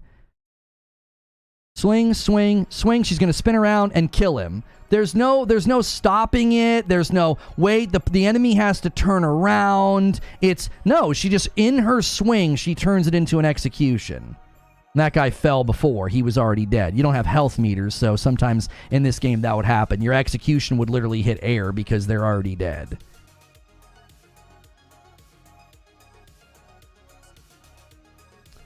I'm going to show you. I'll drop a video today. I'll only use the 2 videos I sent you. Yeah, sure. Don't use later combat that's faster, more fluid, and has multi-target. Use the very, very opening fight of Hellblade 1 where it's 1v1 and it's very, very melodic and slow so that they can establish what the game's like. Don't use River of Blood or this section here. It'd be a shame if you actually showed what the combat in Hellblade 1 looks like. Yeah, use the tutorial. That would be like me using the first boss fight in Hellblade 2 to act like, well, this is what the combat's always like. The first fight against that guy is extremely scripted. So I didn't use that. I used the red fights. I used the guys down in the cave fights. I used the fights that would daisy chain multiple enemies together to show just how dramatically they changed the combat in Hellblade 2. Look at the waiting they're doing. Okay, if you want to break down Hellblade 1's combat and criticize it, then do that. Don't say things that aren't true like, oh, it's basically the same, it's no different. It is 100% different. There is constant fluidity and motion freedom. There's player agency. There is a speed and a quickness. There's multiple targets. Most games that have multiple targets don't just automatically have every enemy bum rush you. That wouldn't be any fun. Whether you're fighting Ghost of Tsushima, Batman Arkham Asylum, or Sekiro, multi-targets tends to wait a little bit. They don't just automatically bum rush you.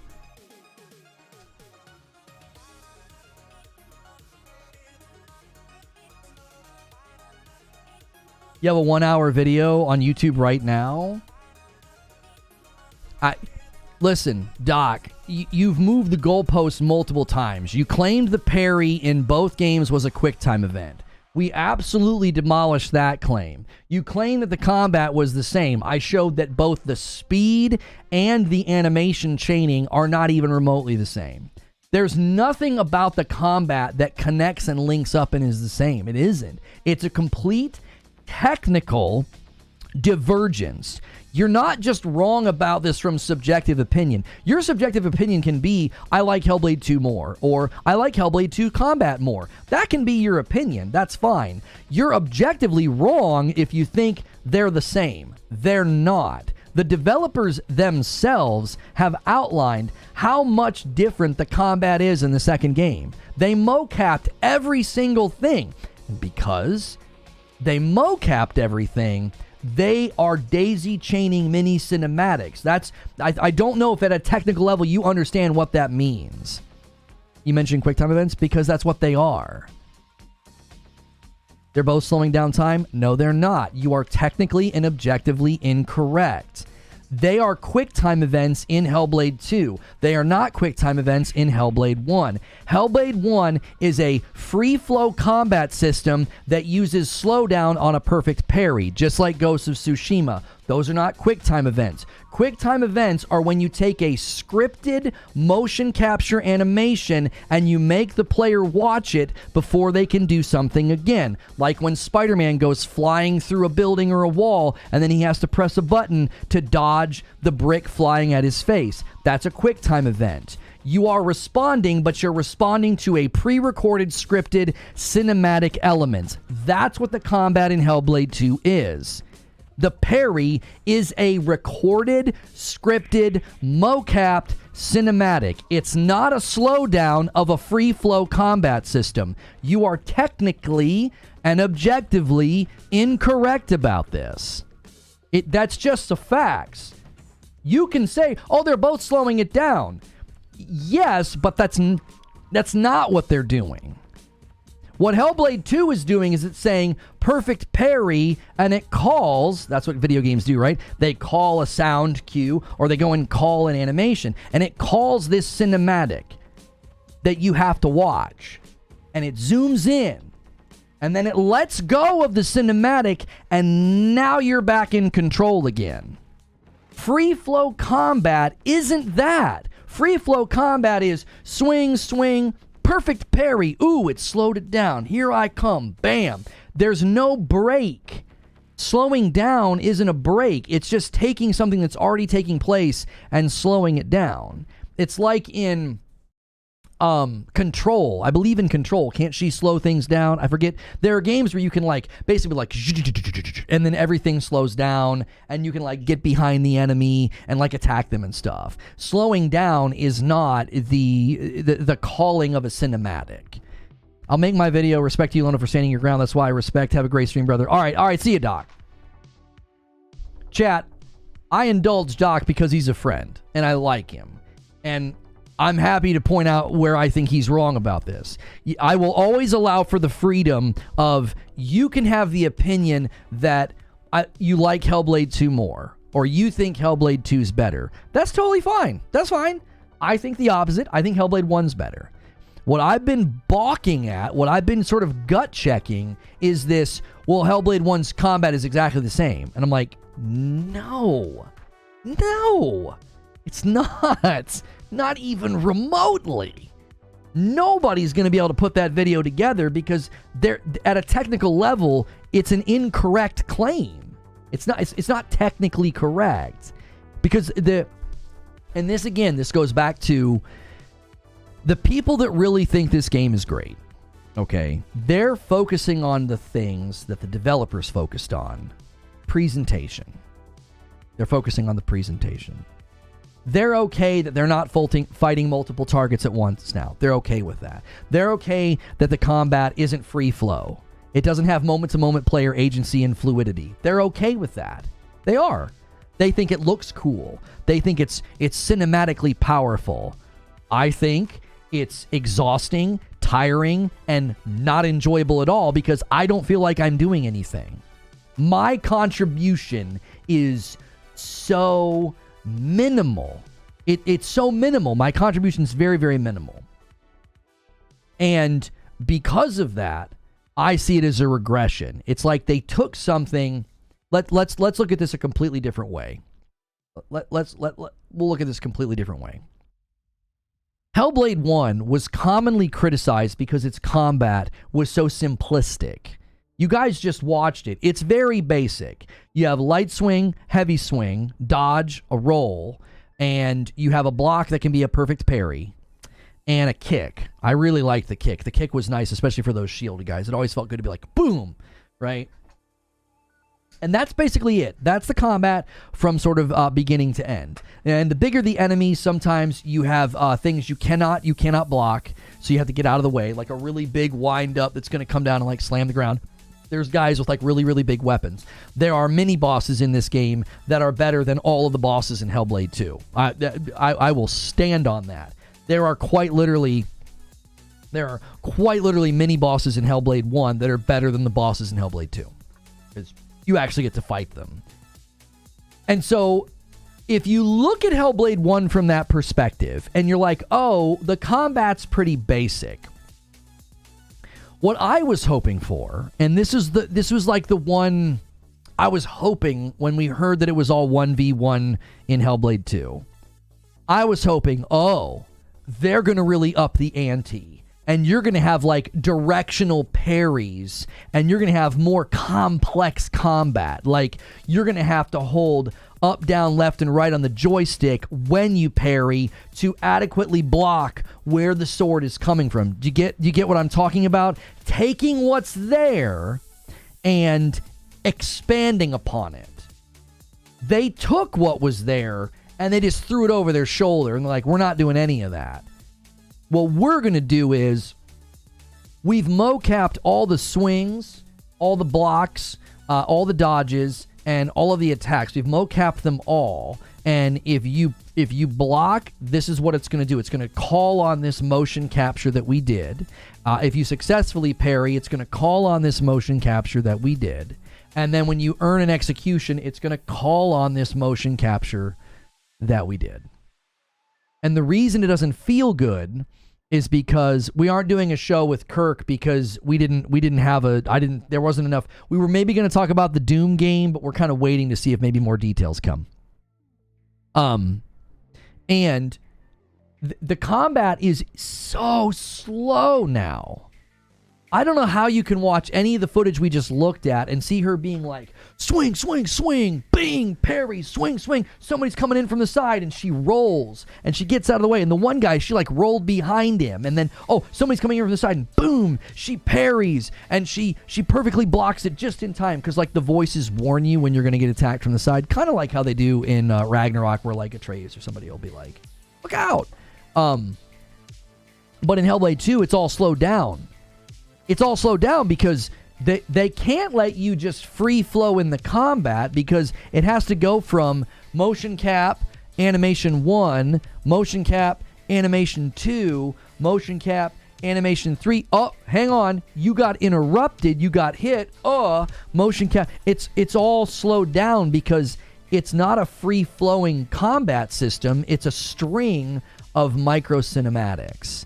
And I'm telling you, the debate that I just had with Doc put on full display. There are people, God love these people, okay? They don't see it. They don't feel it. They can't tell the difference. And bless their heart, because they're like, I don't get it. It's fun. I'm enjoying myself. Good. But don't claim it's the same, because it isn't. From a technical level, it's not the same. From an execution level, it's not the same. The way that it looks, the way that it feels, the way that it flows, not the same. The only thing that's the same is she's holding a sword. After that, all of the similarities go away. They all go away. Now, somebody asks me, can I talk about the story differences? Well, I talk about that in my video, so be sure to give that video some love. We're obviously a little late on the review, right? We did a review like a week after the fact, so be sure to give that video some love. It's doing fine, but whenever you're late on something like that, it's gonna hinder performance a little bit. So, the first game is this journey of a person who goes from sort of skittish and manic and she's just broken. And in the end, she's a stronger, confident, more clear-minded person. And it's just an amazing journey to go on. When she gets these moments where she shouts and she screams and she stands her ground, or when you're not sure she's going to make it, you're like, she's going to give up. She's just going to quit. She's going to die or whatever. The second game's story is more of a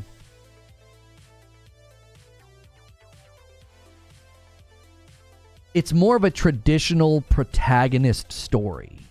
Here is Senua. She's more confident now from the first game, and that's fine. I actually think that was fine. But now, instead of it being about her own personal journey, she's sort of like a traditional hero. She can now fix the problems. She can get rid of the big bads. There are these big giants that need to be dispatched of, and Senua is the one that can do it. So instead of it being like, oh my gosh, it's this amazing journey, it turns into, well, it's a more traditional story. And what ends up happening is all of the character, dialogue, and story, all those notes, they're so just repeated. So it doesn't feel like Senua progresses as a character at all. Seriously, play the first section of Hellblade 2. Just play it. And then play the last section. She doesn't feel any different. She's basically always approaching a situation. The voices aren't sure if she can do it. The voice is kind of arguing like, she knows what to do. No, she doesn't. Oh, she's got it. And they're like going back and forth. And then she gets through it. They get a little scared sometimes because it's dark or there's a fight.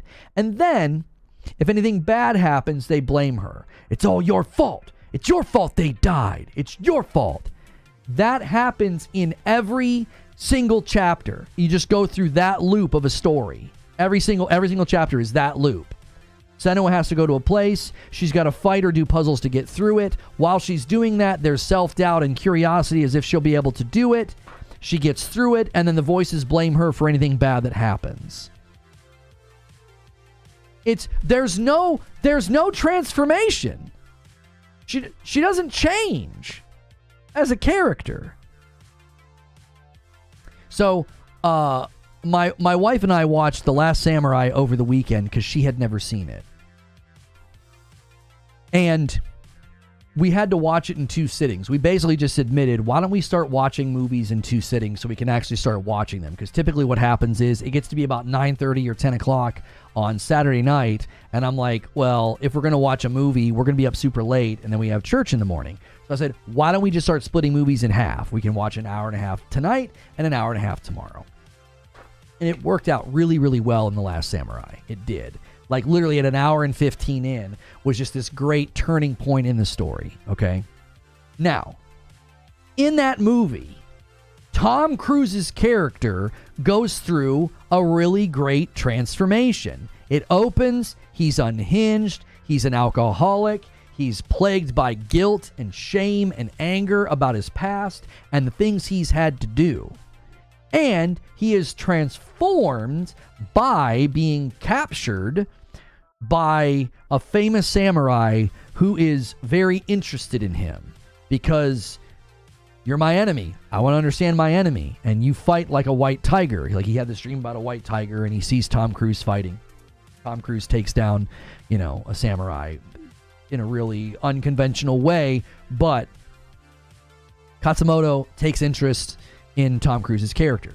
Now, near the end of the movie, Tom Cruise has been sober, he's been meditating, he's been living with and training with samurai. It's just very, very cool. It's a wonderful story.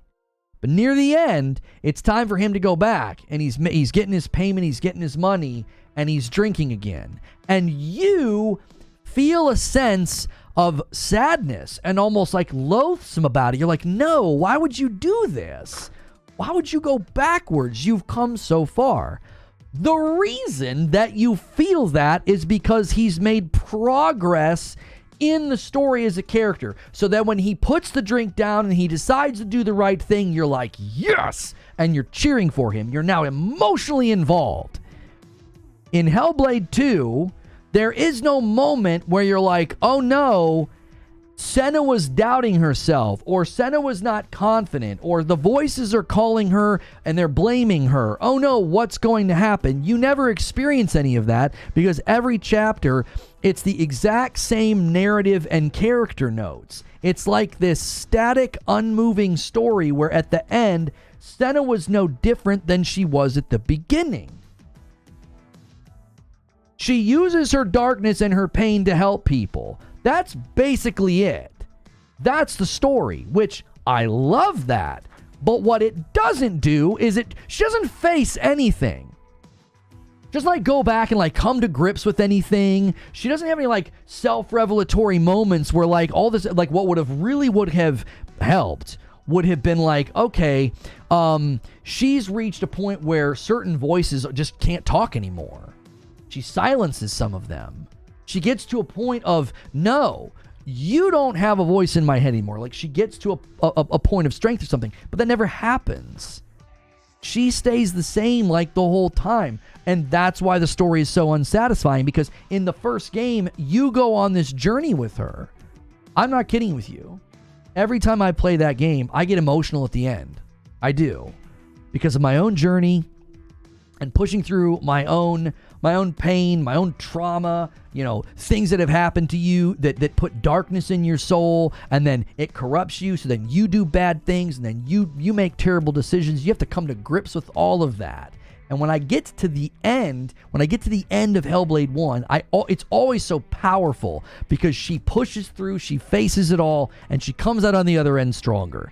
And in this game, I was like, I don't feel like I pushed through anything. I feel like I had to get through obstacles that weren't really puzzles and fights that weren't really fights to make a giant no longer be a giant, so that these people could, live in peace again.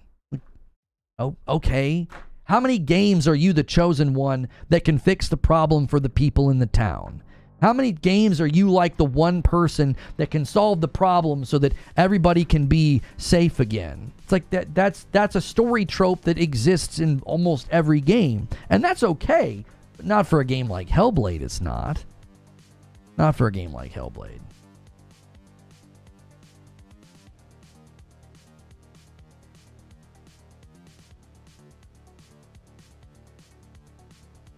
If you dislike it, just thumbs down the video into oblivion. If you're talking about my video, feel free to watch, engage in my chat, and hit the dislike button. All you're doing is helping me.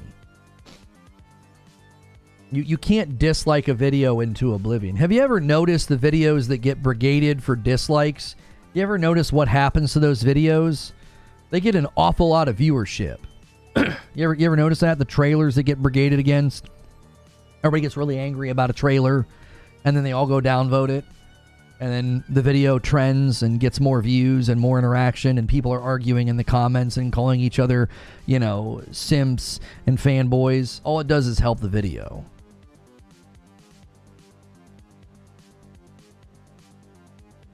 Combat in Hellblade 1 has combos. Hellblade 2, I didn't really notice any combos. No, there aren't any combos, assume Parasite. That's exactly right. You aren't comboing. That's why it's so slow. There isn't this like swing, swing, swing, and execute. It's swing, swing, swing, because they took Melina Juergens into a mocap environment and they had her swing a sword realistically. And realistically, the weight of a sword, you're not going to be able to do what she does in the first game. You're not. You're not going to be able to swing the momentum and the weight of a sword. If you swing like this full bar and then you want to come back, that snapback would be so incredibly hard. Because the weight, you imagine, take a baseball bat and do that. Baseball bat. Just swing it like this, and then immediately try and swing back the next way, swing back the next way. It's going to be hard because you create momentum that takes the sword this way. So like, bam, bam, bam, bam. It's like you could do that with a fencing sword because there's no weight to it. But a sword, she's got this big, it's almost like a great sword. It's a big sword. And so they took Melina Juergens into a mocap environment, and they had her swing a sword that likely, or they had her swing something that had weight behind it to add realism and gravity to what she's doing. Which is why, when you watch the trailers, when I watched the combat trailer earlier this year, I thought it looked great. I was like, that looks awesome. That's why all the fights on Twitter are so disingenuous, because they're taking clips, and you can't deduce the difference unless you're playing. You just see her swinging a sword and it looks cool. You just see her execute a guy and you're like, that looked awesome. What's the big deal? When you play the first game, you'll know. You'll know.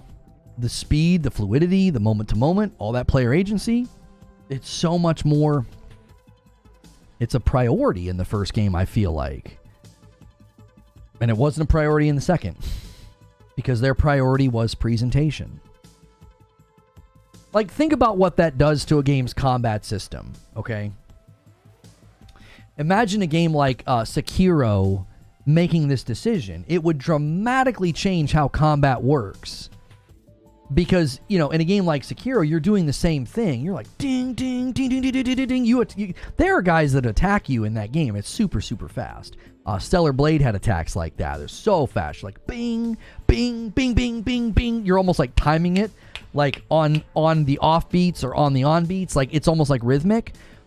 And if they suddenly said, well, instead of doing that, let's go with actual motion cap swings, it would change everything. Everything has to slow down at that point because you're taking real world recorded actions and you're putting them into a video game. Yeah, Rise of the Ronin as well. It would dramatically change how combat flows because you're no longer playing this video game where the sword, it has weight, but it kind of doesn't because, you know, again, you're swinging it faster than is probably humanly possible.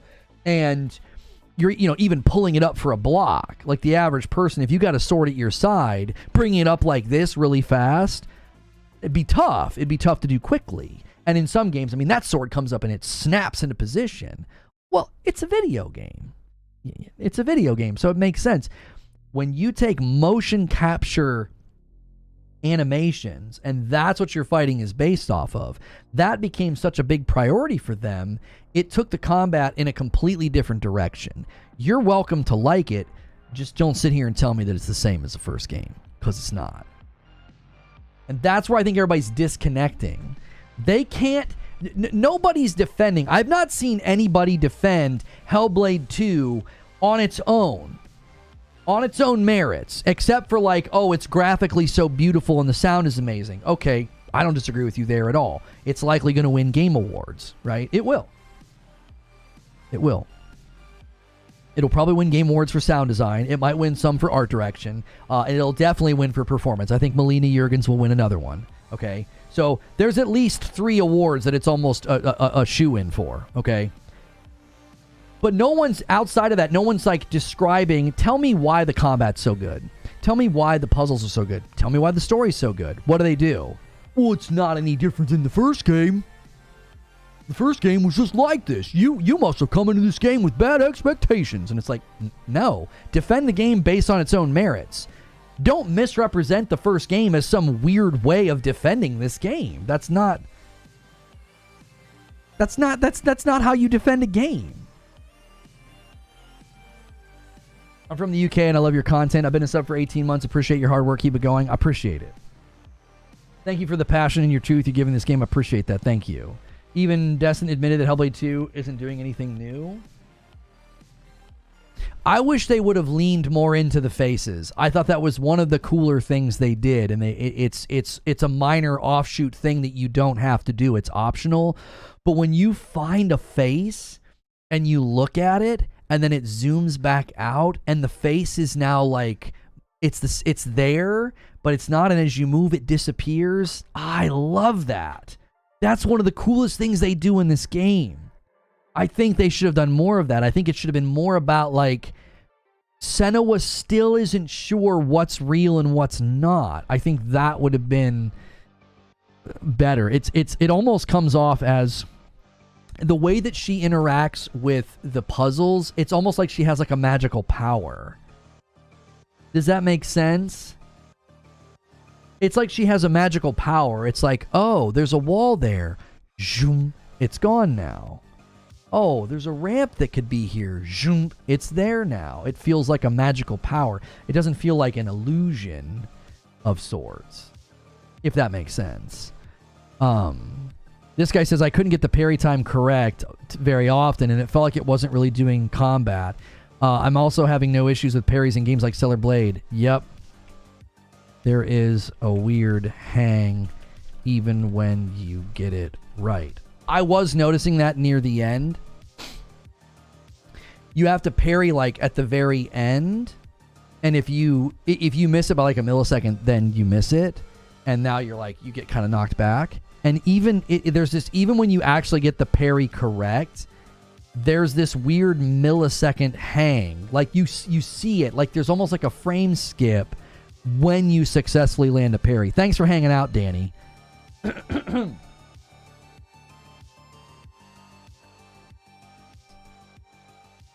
The people that are playing this game and really paying attention, you probably know what I'm talking about. When you actually get the perfect parry, there's a weird millisecond of like the game almost hangs. Well, what it's doing is it has to go and call that mini cinematic. If it doesn't call that mini cinematic, then the game's just going to sit there. It's like, no, you've perfect parried, so now we have to zoom in and show what this character's perfect parry looks like. Because some of the enemies are different. So the perfect parries are, like against the boss, his perfect parries look a little bit different than like the grunts. The perfect parries of like the guys who don't have weapons, she like puts her arm up and she like, ugh, and she like makes a grunting face and then she shoves them back. This guy says, very nicely put together. Let's hope the third can go back to the roots. Agree. Thanks. I really tried to I really tried to put a lot of thought into that video. Share Bruce Lee says, I think the fact that you took nearly a week to get back and finish this game says plenty about it. This guy says, note, visuals and sound don't make a good game. It's a tech demo. The fighting is scripted, gameplay's bad, and it's just too short. Very scripted. I'm surprised at the critique of this game, says Sauron Grant. It's not really a great game, but an interactive movie. For me, the whole thing is a masterpiece. Most AAA games are different versions of the same game. This is audio-visual art. Go play Fortnite. The game is... the story is the same as so many games. You, and only you, can stop the big bads. Now go do it. I'm 3.5 hours in. I'm going to finish it out of spite, but I got to say, it's one of the worst games I've ever played, and I was always a fan of the first game. It's an absolute chore to get through. You know what I noticed about so many of the reviews and so many of the people that were being critical? They all say the same thing. I loved the first game. I was a huge fan of the first game. The first game is a masterpiece. So many people said that. Like I watched Luke Stevens, he said that. Fighting Cowboy, he said that. I forget who else I watched. I watched a handful of reviews, and they all opened up, and they were like, I loved the first game. I think that's what's so frustrating about the debate, is there are people misrepresenting the first game in an effort to defend the sequel. There are people who, I guarantee you, I'll be clipped 85 times from today, and it'll be, look at this Xbox hater seething and mauling about a good Xbox game. And it's like, there are big Xbox fans that are like, I don't get it. Why is this game like this? What? It's 5 to 6 hours when there's very minimal gameplay. Like, you can't dismiss what I'm saying as, oh, you're just a fanboy, because the irony is you're saying that as a fanboy, so I guess we can just dismiss your opinion as well. That's what's been so frustrating about this dialogue. It's like, this is my most anticipated game, and I'm not allowed to criticize it because every Xbox game has narrative armor. Every Xbox game has narrative armor. Oh, it's an Xbox tax. You're just an Xbox hater. You're just a pony. So every Xbox game is a masterpiece, and if it isn't, then every criticism is invalid because it only comes from fanboyism. Like, I praised Hi-Fi Rush a bunch last year. I defended Hellblade 2 a bunch last year. I defended Hellblade 2 earlier this year. Why did I do that? Like, that doesn't square with you're only hating it because you're a pony. I even defended the first hour. I was playing it on stream, and I was like, I think this is fine. I think this is great. And then I got to the big fight. I got to the first big fight encounter, and I was like, now I get what everybody's talking about. Bummer, you were right about them not hitting the mark. Beautiful looking game, but not a great game. I agree. Pure curiosity, but I heard they have new game plus sort of things, different voices, narrator speaks. Anyone know the second they see anything changes? Just the voices, as far as I know. I think just the voices change on the second playthrough. You're generally always wrong. Nothing new here.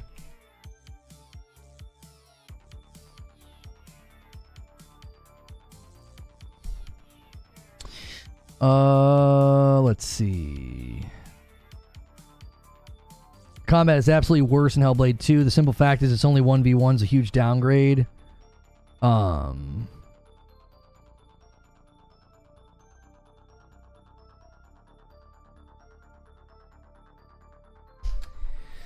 This guy says he feels like the combat's better in the new one. I'm like, no, we did side by side. It's like not even close. Only good thing about the game is graphics. You're so full of S. You're always incredibly negative for views. Not even going to bother with this one. Yeah. The voices on New Game Plus give a little more lore and insight. Sven says, I'm not done with the story as yet, but I was traveling all weekend, but I played a bit last night, and I just got to the best, past the part with... Yeah, Sven, I liked that part, but it didn't feel like a puzzle, and I don't feel like they capitalize on the fact that that they don't capitalize on the fact of who's, I'm not going to spoil it, who's actually helping her through that entire puzzle, Sven. You know the answer because you've done it. So, like, they don't capitalize on that. They don't stress that enough. It's like, you don't have to beat me over the head with the narrative, but good golly. Why would you not really, really drive that element of the story home? That could have been so significant for her transformation. It's noon. We got to go to writer's room. I debated with Doc, and it ate up a bunch of the stream. It was a good discussion. I'm not complaining. I just wasn't watching the time.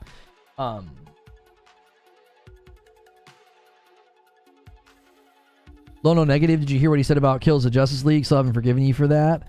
Yeah, but, you know, I can be wrong, you know? I thought they were going to pull it off. I thought Hellblade was, I thought Helldivers was going to be good. I kind of felt like they were going to pull it off with Hellblade. I thought, I don't know, maybe they've got us all fooled. They won't show us anything, and they, you know, and they've got something good, you know, cooking, and nope.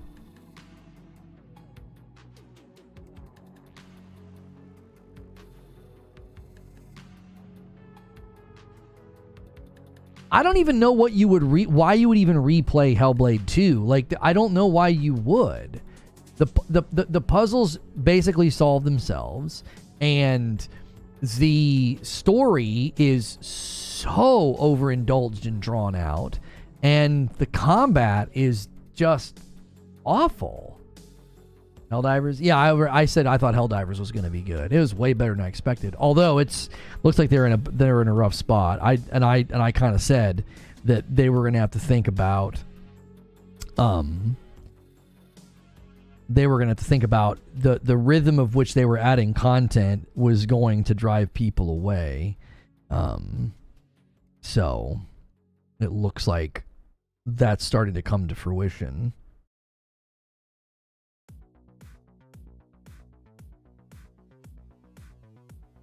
Good stream, valid points.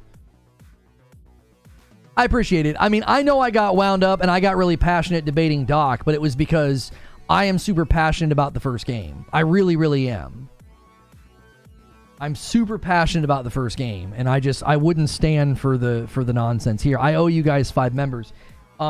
Big goal for this week, 500 members. You guys are going to need to average about 100 members a day, and now you're going to have about 70 divided by 4. You're going to need about 120 members a day now.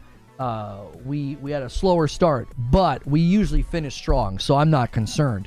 Friday night streams, you get to unlock things when we hit those goals. So this last Friday night, streaming with my wife, I had to play a scary game, and it was hilarious. Not only did I have to play a scary game, she got to mess with me while I played the scary game, and it led to some hilarious jump scares. So be sure to go check that out. This week on Friday night, if you guys hit the member goal, you make Creature, my producer, he has to come play some cutesy co-op game with me, and he's going to hate it. The last thing we made him do was he had to play Fall Guys, and it was hysterical. Evidence was 17 months. When you beat Hellblade II, you get a different narrative to play through. It's not a different narrative, it's different narrators. The story doesn't change.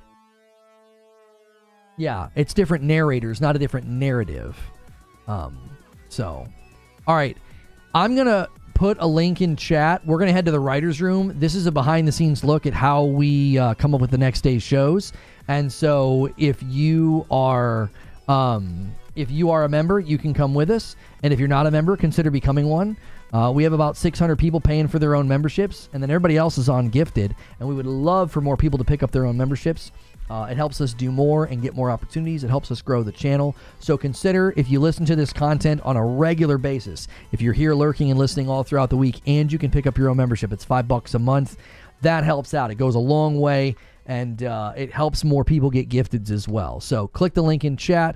We're going to go ahead and we're going to head to the writer's room.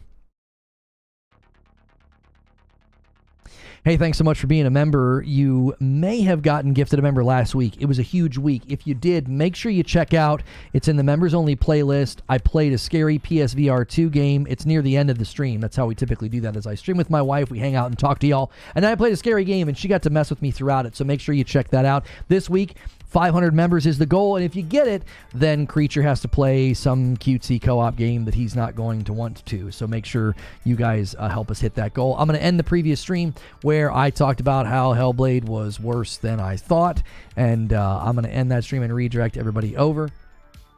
And that ended up being a good stream and a good discussion, you know.